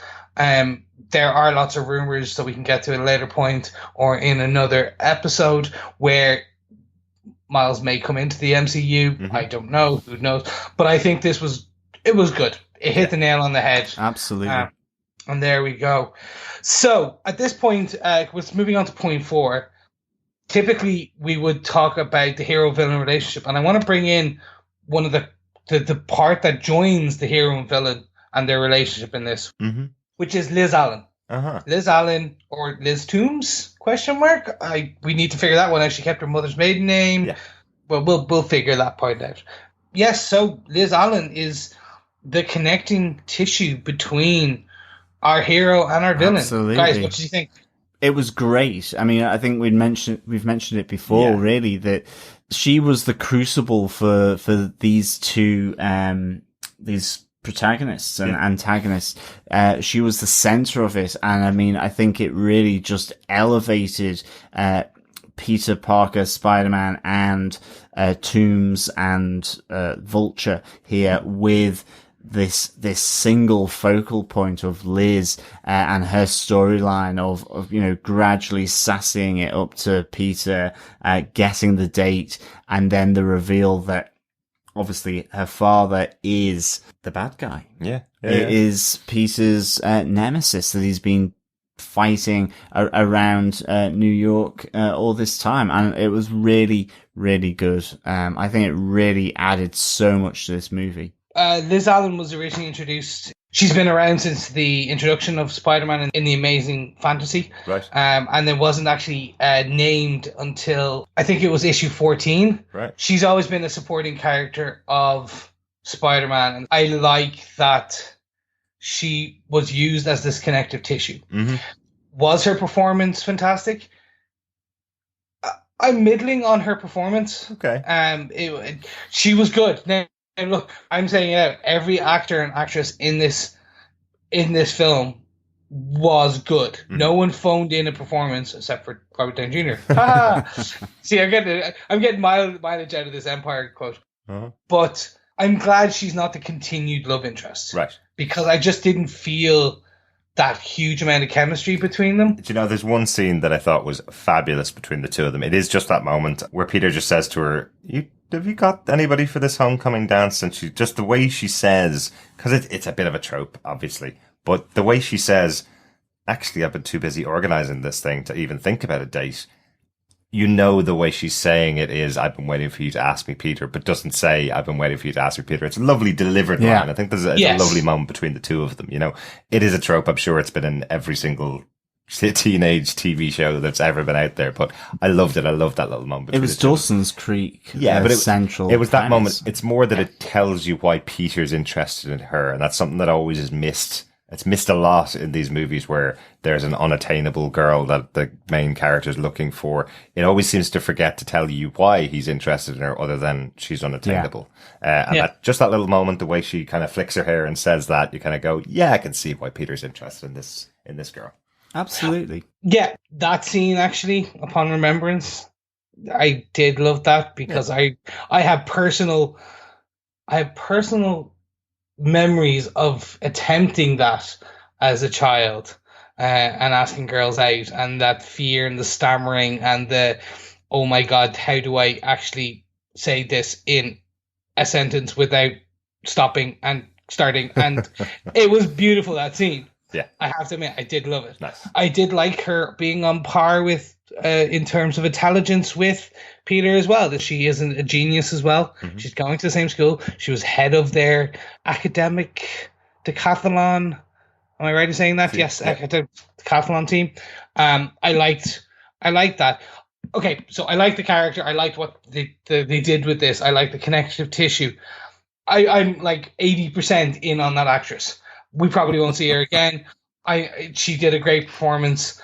It's just, I'm like, not 100%. After what Spider-Man did to her father, we could see her back as a supervillain in the next Spider-Man movie. Could she be the next Goblin? I mean, Goblin 2.0. I mean, New Goblin. I mean, yes. She didn't seem too happy about being sent away to another city. Yes. At the end of this movie. Yeah, but I mean, I think as well, her role was to be kind of slightly in the background. It was an ordinary girl doing ordinary stuff. Now, clever, engaged in the high school, but she wasn't the pom-pom cheerleader or something like that was trying to and be the absolute queen bee of the school. She was in her own right, I think, and that's what Peter kind of honed in on to. And then, obviously the revelation, But yeah, I think that was kind of the role of her being. Within Peter's circle, she was the queen bee, but within the high school, no. So she had to play it, I think, quite steady in that sense. Sure. She didn't have the role of a Ned or a Flash Thompson, which were or even MJ with regards to the snarky teen. So immediately, relatively to all those other three that have got these sort of built-in lines or comments, she didn't have that, and the moment came where effectively he asked her out, and I think that was a really good scene. But great connective tissue between the hero and the villain of this movie, definitely, and a nice little moment between the two of them. But really, only one last point really to talk about, which is the final battle. We've talked about some of the battles and some of the moments. Obviously, there's the big ferry scene, the Staten Island ferry scene, which was fantastic. Really loved that moment. A lot more in that scene than I was expecting, even from the trailers. Yeah. I'm 100% with you on this. I thought it was the Act 2 standout kind of piece. It was the ramp up there. Again, it was an iconic kind of shot where he's fleeing through, trying his best to pull it all together. He misses. He nearly gets there. It was 99.5 or 95.9% structurally, and he missed one, and it all starts to fall apart again. Yeah. And then he gets that, as you kind of the trailer showed us, and every trailer spot had it, that iconic scene where he's straining against trying to keep it together. We have our Jesus Christ pose again. Yeah, no, this to me was straight out of Spider-Man 2 with the train. It was the train scene on water. And actually, the only thing that spoiled this for me were all of Tony Stark's tech coming in to the rescue. I wish it had just been kind of Tony, and that the Iron Man suit along with Spider-Man could have pushed it together, and then him doing his welding thing. That brilliant. But all the little bots coming out, I was like, oh. Well, again, on purpose, it's saying here that Peter can't handle this level of challenge. No, exactly. So that's what it's saying. I get that. And I loved everything that went after it, but it was just like, okay, deploy. It is. No. The point is that Tony is saying to him, you can't handle this. This can't be me just coming in a suit and helping you out, Peter, for 10 seconds, and then we'll fix this problem. This is even too big for me as Tony Stark Iron Man to save this ferry from falling in half. I need all my tech. I need to do all this and redo it. Yeah. I think that's the whole. But I loved the final battle. I mean, I loved what it led up to, absolutely, on the Staten Island one. But there was, corrected. But there was just that element of it that I was kind of like, and I think it just links in with the whole tech Spidey suit. And I thought, is this getting a bit too kind of Tony Stark? Yeah. Iron Man with the spiders. To the extent. But I mean, the final battle I loved, because he's there in his own outfit. I love, just again, and it just brings that complexity to the hero and the villain here, Spider-Man and Vulture, where, he goes to rescue him, and it sort of reflects back the fact that the Vulture had left him under the collapsed warehouse, with that iconic scene where Spider-Man goes back to save Adrian Toomes. I really enjoyed it.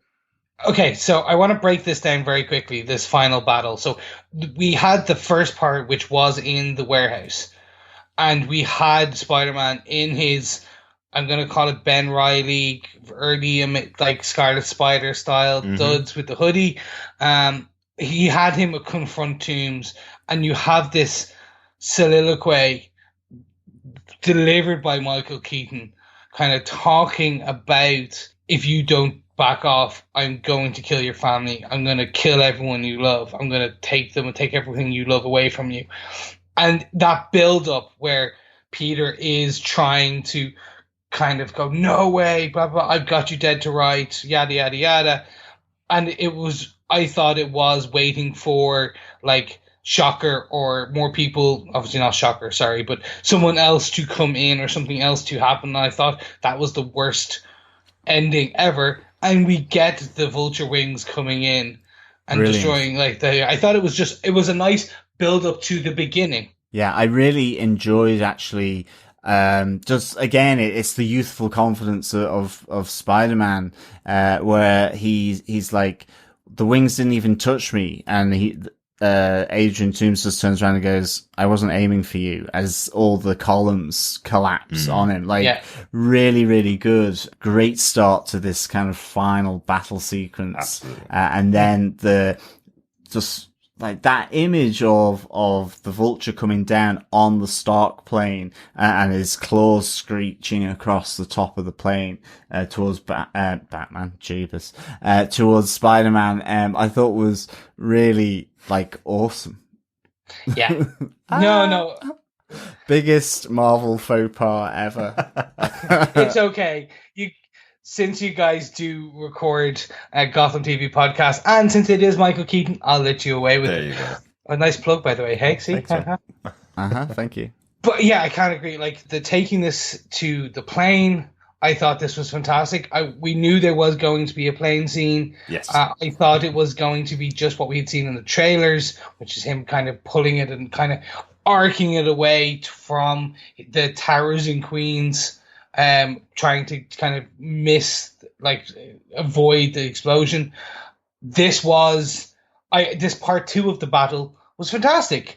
We had Spider-Man in the air with just webs, without his parachute, without anything. This was Spider-Man trying to save the day. And absolutely.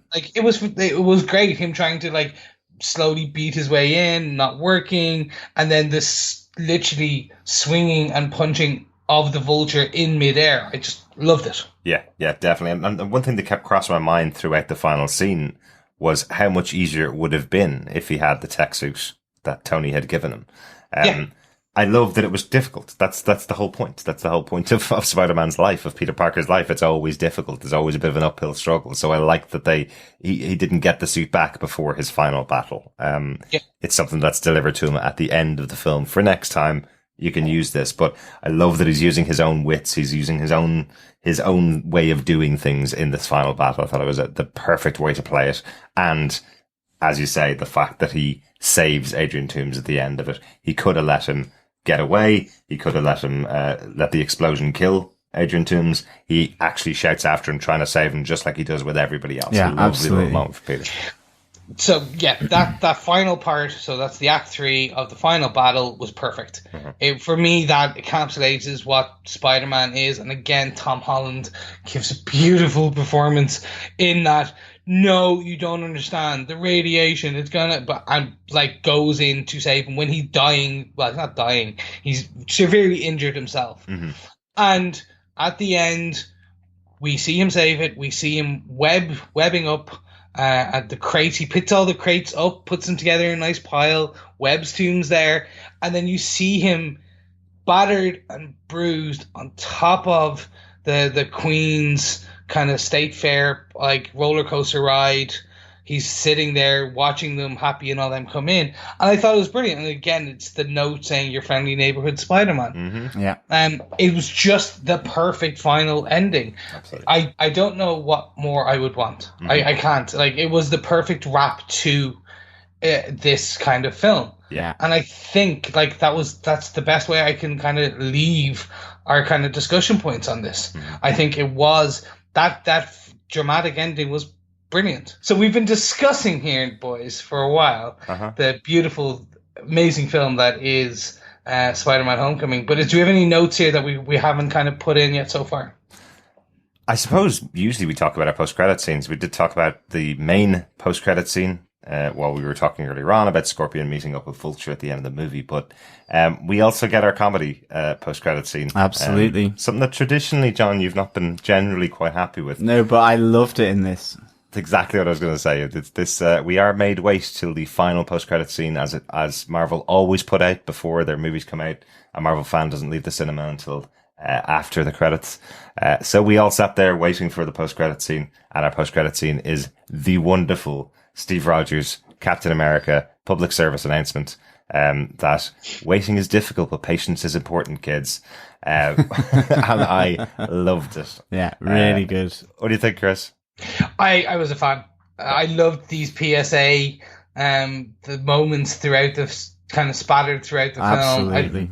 Like the bit in the gym where the gym teacher's standing on the wrong side, and he kind of delivers I think he's a war criminal now. That was just, I was like, Brilliant. this is perfect. He's in his original Captain America, Avengers film. It's uniform. Avengers 1, yeah.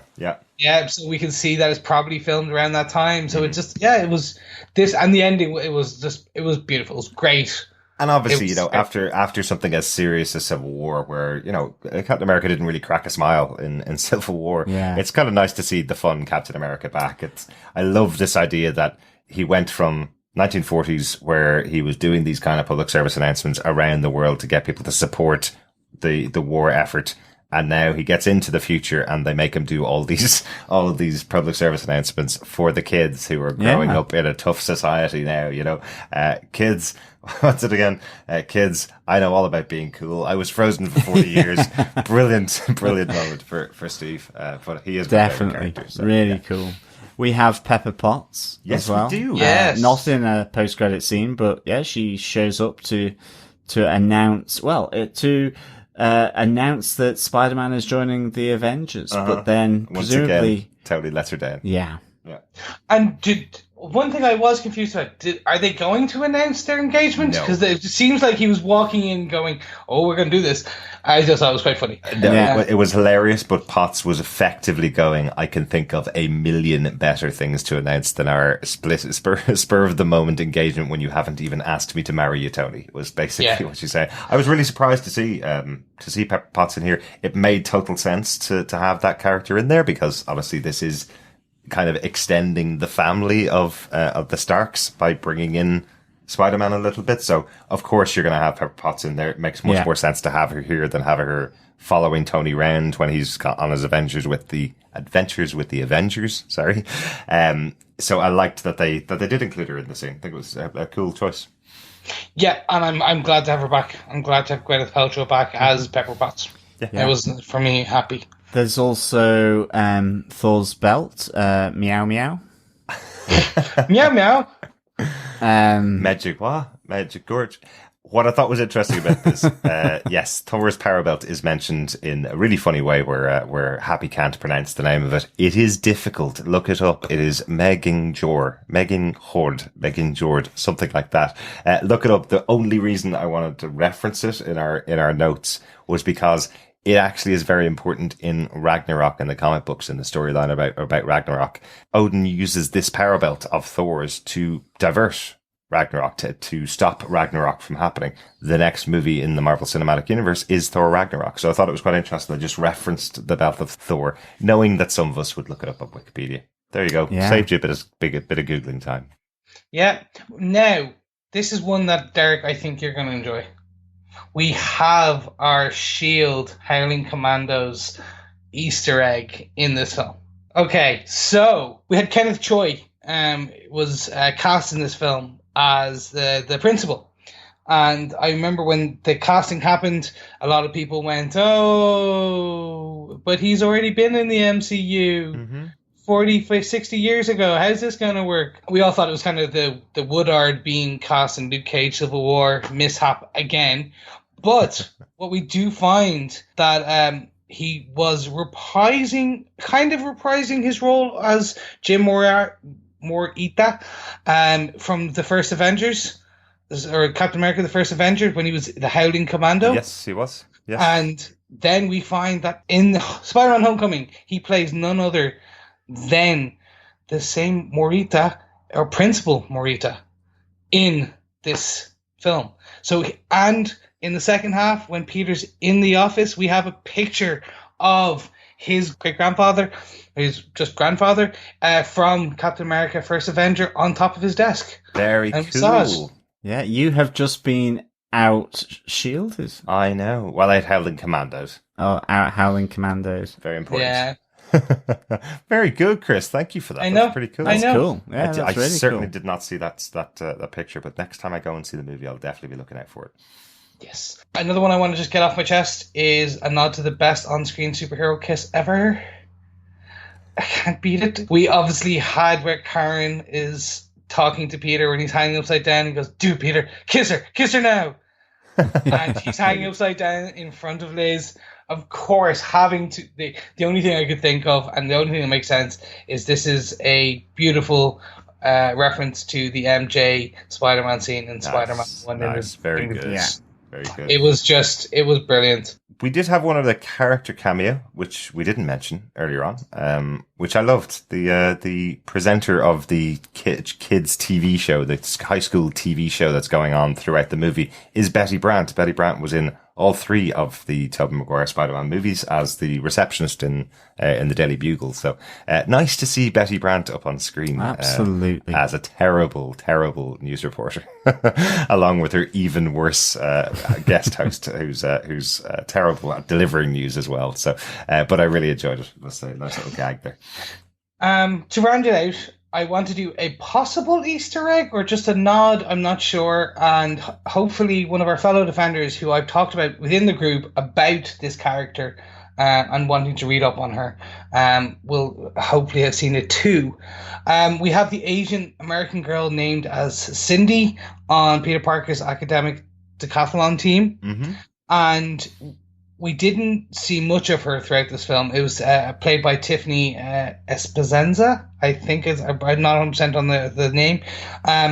But she plays none other than Cindy Moon in this, because we do see in the credits she's named as Cindy Moon. Right. For our comic book fans, this is the Marvel hero known as Silk, who was recently introduced into the Spider-Man world, who she has the same powers as Spider-Man. She was bit by the same spider as Peter Parker. That gave him the same one that gave him powers, and she was then put into a bunker for 10, 15 years by Ezekiel, which I'm not going to get way into the lore here. Oh, yeah. But I'm hoping I don't think we'll see her similar to Howard the Duck and Cosmo. It's obscure reference. Character is not as popular as some of the bigger characters, but hey, they did it with Deadpool, they did it with Guardians of the Galaxy, you never know. But there you go, Silk was in this. I think if there's one thing that Kevin Feige and Marvel have brought to Sony on a silver platter is options. That's one of the big things they seem to have given them in this film is, and in nice ways, not too much in your face. They could pretty much go wherever they want to with this Spider-Man universe in the future for Sony. It does feel like the Marvel guys came in and went, right, this is how you set up a universe. You've been trying to do it for decades. Here you go. This is how you do it. You do a central film that's good, and then you have a couple of little nods that allow you to follow off in those directions in future if you want to. So it's entirely possible that Silk could be a character that becomes a very big character in future. Yeah, you never know. So, boys, we are at the end of our homecoming wrap up. So we're almost like at the end coming of the end. It's the home run. The home run. We've come to the home run. Nice. So the only thing left is to ask is whether each of us defend this movie. So I'm going to kick it off. John, do you defend Spider-Man Homecoming? It's always me to go first. Blame whoever wrote the notes. Yes, it's in there in the notes. I forget to change it. I'm sorry. I always want you to go last on the Spider-Man reviews, and I forget to change it every week. I absolutely defend Spider-Man Homecoming. I would give this a top 4.5 egg-laying Spider-Man out of 5. Nice. Yeah, I really enjoyed this. For me, I think Tom Holland really knocks it out of the park playing Peter Parker and Spider-Man. And I think to that you have, Michael Keaton here as Vulture. I thought really good how that all came together around Liz and around the homecoming event. Really cool. I loved the kind of the focus down on, Spider-Man's issue of being a high school student and also then wanting to be part of the Avengers, and just how that arc develops over the course of the movie so that he ends up really opting for being the friendly neighborhood Spider-Man rather than going to the Avengers Academy. loads of great supporting characters in here as well. Absolutely adored Ned. Great character. Loved him. My rating is homage to Ned. And I think Flash, Donald Glover there as Aaron Davis as well. Absolutely loved it. Loved the final battle. There's so much I really loved. And I think this really shows, with many characters come many responsibilities. And I think this was knocked out of the park. At the end of the day, there's a lot of villains there. Yes, they're supporting. A lot of villains. Shocker 1, Shocker 2, Scorpion, Vulture, the Tinkerer, plus all the students in high school, plus Tony Stark, plus Happy Hogan, So, you can have a lot of characters in a movie, and if it's done well, it works as an ensemble cast without dimming the lights of Tom Holland as Spider-Man or Michael Keaton as Vulture. I really absolutely loved this movie for what it did.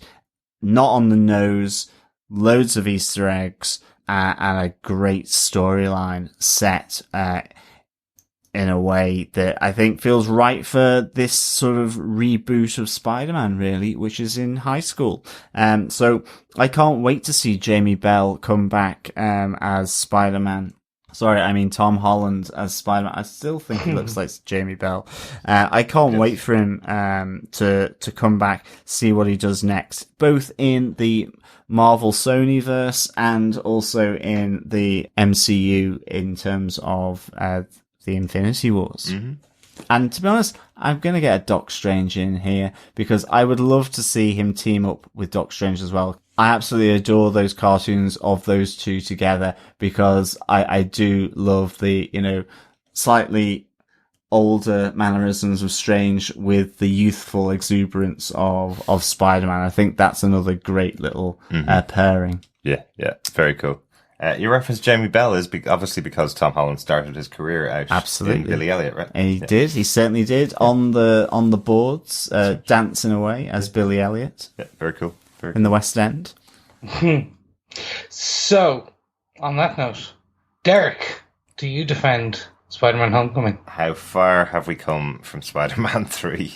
I know. The way we're recording this, we're one night after the other here, and we all rounded on Spider-Man 3, pretty much the death knell in the coffin of the Spider-Man franchise. It was resurrected with a trailer for Amazing Spider-Man and another trailer for Amazing Spider-Man 2 that got us really hyped for what those films could deliver. This film came along and we will talk about those films in the future, but this film came along, had a trailer that hyped us for it, a cameo appearance of the character in Civil War that hyped us for it. I didn't want to be hyped for this movie. I didn't want to overhype myself. I didn't want to oversell myself, hoping that this would be the Spider-Man movie that finally got rid of those previous three that I didn't particularly like. It totally did everything I wanted for this character. It was absolutely brilliant. Really, really enjoyed it. Highly defend it. I'll be back watching this again very soon in the cinema. It's worthy of my time and worthy of my money to spend it again and watch it a number of more times. It was really enjoyable. Loved what they did. Loved the nods. Loved how grounded it was within the MCU without being bashing you over the head with, don't worry, this is the MCU. This is the MCU. It was very much, he has his own cast of characters and it's also set in the universe. Very similar to what we cover on a week-to-week basis on our Defenders podcasts, where they feel like members of the MCU, but they are still telling their own story. So this felt like the right kind of impulse for the character. So I highly defend this movie. This is one of the tops for me. And so, Chris, do you defend Spider-Man: Homecoming? I don't. What am I saying? Okay, guys. I said this briefly before we started recording. This, for me, is the best edition, version, film, everything of Spider-Man. They have hit the nail on the head in so much, adding the John Hughes elements, adding the nods to kind of nods to other films, nods to the cinematic universe, adding so much of this. It just is perfect. Like I would give this a perfect 5 out of 5 if I could, 4.9 if you will. Like there's so much I want to do with this, but I can't. There are niggly little things. Like I said, just potentially Liz Allen's performance for me. Just I wasn't the target audience. Yeah, I was just. I put maybe if she was cast as MJ, or cast as Gwen, if it was Gwen Stacy, maybe it would have just because the Liz Allen character never really had an affinity to me for the animated show or anything like that. Like, yeah, I don't know. Just, but that's it. I tried to find elements I didn't like. There's nothing for me, and I know I'm hugely biased. But Derek, I'm in the same boat as you. The best nod of appreciation I can give to a writer, director, a film is to go see it again in the cinema. Like to spend my money and go and see it a second time, a third time. I will go see this a second time and a third time if I can. Yeah, definitely a second time. I will buy this on Blu-ray the day it comes out. I have stopped buying a lot of Blu-rays unless it's something I know that I want to rewatch once every year or 2 years. I want to see in 4K. I want to just sit there and feel this universe wrap around me. And this will be it. Like, I go back to a lot of the MCU films once every couple of years, but this will be one I know that I will see before Infinity War. I'll rewatch this. Right. Before Infinity Part 2, I'll watch this. Before Homecoming 2, I'll rewatch this. That's how I have to kind of be, because this delivery of Peter Parker by Tom Holland, like that scene from like Spider-Man, the Amazing Spider-Man 33, like the Ditko one, that has always been one of my iconic memories of Spider-Man and reading Spider-Man, and it was brought to life beautifully. Absolutely. By Tom Holland. And he is Spider-Man to me. He is the perfect teenager that it was Spider-Man that got me interested in this character.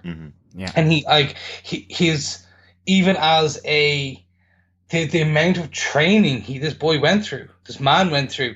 Like there are videos online of him consistently learning to jump and spin and kick and everything. And John Bernthal, the Punisher from Netflix, like him working with him on another film and then trying to get him in the Spider-Man, vice versa for Punisher, and like two of them sparring with each other. The quips he makes in real life is just, he is the embodiment of a nerdy Peter Parker. We just don't know. I don't know if he's a genius. That's the only thing I could have against Tom Holland. Are you a genius? He's not at all. He said he's not a smart man. Okay, well then he can play a smart man very well. Yes. The cast of characters, the villain, like again, this is one of my top villains now in the MCU. This is actually my top villain in the MCU, and it is the best Spider-Man film to date, in my opinion. And I will go on record as saying I loved Iron Man 1. I've named my top 3 in previous podcasts as Iron Man 1, Doc Strange nudged in there, and then we had Civil War. One of them is going to have to drop out. I don't know which one, but Spider-Man is in that top 3, almost top spot for me, because of my affinity to the character and my love, but also the delivery and the photography and the character development and everything that we saw in this.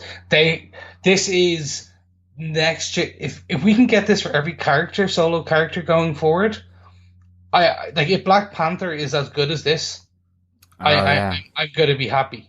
If if they do what they did to Spider-Man with Captain Marvel in 2019, I can't remember the release date for Captain Marvel, that I'm done. This is perfect. They figured out the formula. It took a few films, but they figured out the formula. It's perfect, and I can't more. If you have not seen this film, well, why are you listening to this point of the podcast? But if you have seen the film, obviously, go see it again. Try and watch it again. Like, the only way we will get more of this, which obviously I know they've already announced Spider-Man 2, but like the way we can give, and 3, the way we can give this our kudos is to see it again and see it again and buy the DVDs. Don't worry about the merch. The merch is just merch. But just definitely buying the film itself. All the merch money goes to Sony. Yeah, it's just the taking in the box office and the Blu-ray that's split between Marvel and Sony. And that's what I want. But yeah, I'm delighted that we're going to have at least two more appearances of the character from here, Tom Holland's Spider-Man in the MCU. That's in Infinity War and Infinity War 2, whatever Infinity War 2 is actually going to be called, and another two Spider-Man Homecoming sequels as well coming out. So the total deal with Sony and Marvel was 6 movies and then to be renegotiated in 2022. Yeah. So we've got a lot of this character of Tom Holland to come, and I'm delighted to know that this was exceptional in what they did, what they achieved with a character that has pervaded society so much that they can still use a theme tune written in 1967, I think it was. Yeah. The Spider-Man theme tune. Yeah, they can absolutely. still use that at the opening of this movie that's aimed at people who are in their teens, people who weren't around in the 90s, and weren't around in the 2000s even. Some of the kids that this is aimed at, they could still use that theme tune at the opening. It's such an iconic character, and they could do something brand new and fresh for his fifth outing in the cinema. Is that right? 6th outing in the cinema? Yeah. Yeah. Very happy with it. Well, 7th if you count Civil War. That's true. That's true, yes. Okay. So on that note, gentlemen, I want to close out this podcast in the way that we always close out our podcast, with your feedback. We want to hear from you, be it on your docile tones, as John said at the beginning, by going over to DefendersTVPodcast.com and leaving us an audio voicemail so we can actually insert your voice directly into this podcast. Or, of course, you can email us at feedback@DefendersTVPodcast.com, or, as some of you have already done, is going to facebook.com/groups/Defenders TV podcast, joining the group and leaving your feedback there. We will always ask for it before or as recording, so you can get your feedback in. David Wang, I'm going to kick in with the first part here, guys. David Wang, one of our fellow defenders over at the Facebook group, started going, I want to squeeze in a bit of listener feedback if you haven't started recording the Homecoming episode yet. David, we hadn't. So you got it in time. He goes on to say, I know you folks have been mostly positive on all the MCU films, but you got to admit, most of the villains have been taking backseats in the plot and emotional weights of the film. They can range from thin to two-dimensional. The Vulture in Spider-Man Homecoming, however, is like a breath of fresh air to me. His character is very, very rounded and his plan down to earth. And almost to showcase that in a very visible manner, remember how in the past the actor's name of the villains, from Tom Hiddleston to Mads Mikkelsen, has been relegated to the back of the credits in the with and part, while big characters like the female love interests get pushed much closer to the front and the leading man. This time I was very happy to see Michael Keaton's name come right after Tom Holland's. Interesting.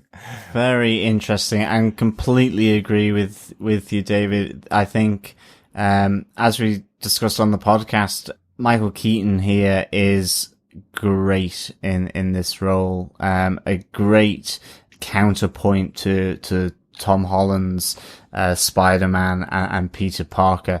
Absolutely. And I think you're right. Yeah. To see the villain coming in right after the hero in the credits, it is really interesting, and that's an interesting point that you make, and I've observed. It's not something I've spotted before, so it's really cool. It's really interesting. I think the guys who've had this happen to them before may need to talk to their representation, their management about this, because the and with those credits at the end are huge credits, because it actually means the very special guest star if you have the and with. So that was actually reserved in this film for Robert Downey Jr. So he got the and credit at the end. I believe he was the last name that we see is and Robert Downey Jr. So it's this entire movie wasn't possible without Robert Downey Jr. is kind of what it's saying. So, but it is, you're absolutely right. It is usually the main character and the love interest are the first two people,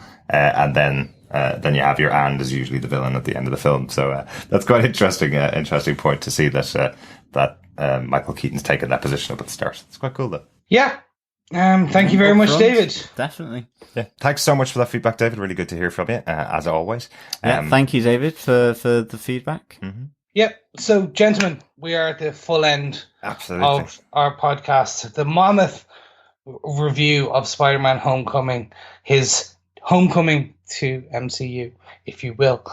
Of course, listeners, fellow Defenders and fellow webheads, please subscribe to us at defenderstvpodcast.com/iTunes or on any good or evil or web swinging podcast catcher that you can. Please leave reviews, rate us, share if you know people who want to listen to this beautiful deep dive into the MC universe. Please tell your friends.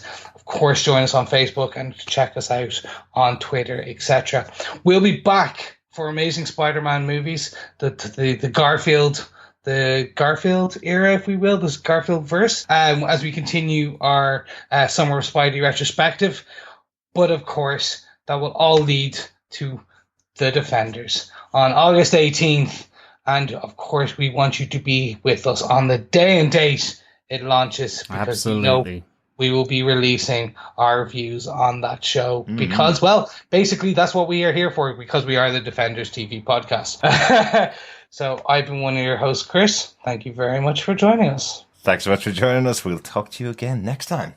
Absolutely. I'm off to lay some eggs whilst eating some lasagna. Thank you so much for joining us as always, and we'll speak with you next time. John, you forgot your army of spiders. My army of spiders, they're in the taxi on the way. Good. Absolutely. Bye. All right. See you now. Bye.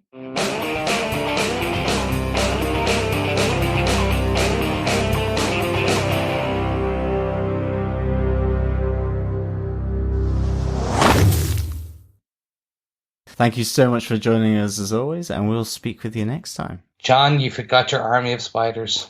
Oh, yes. Ta-ta for now, gentlemen. Ta-ta. They're coming out of my wound. What the hell? They're like bursting out, it's the lay eggs under the skin. Anyway, I won't say that. No, they're in the taxi. They're in the taxi on their way. Say that again. Oh, sorry. My spider of armies. God.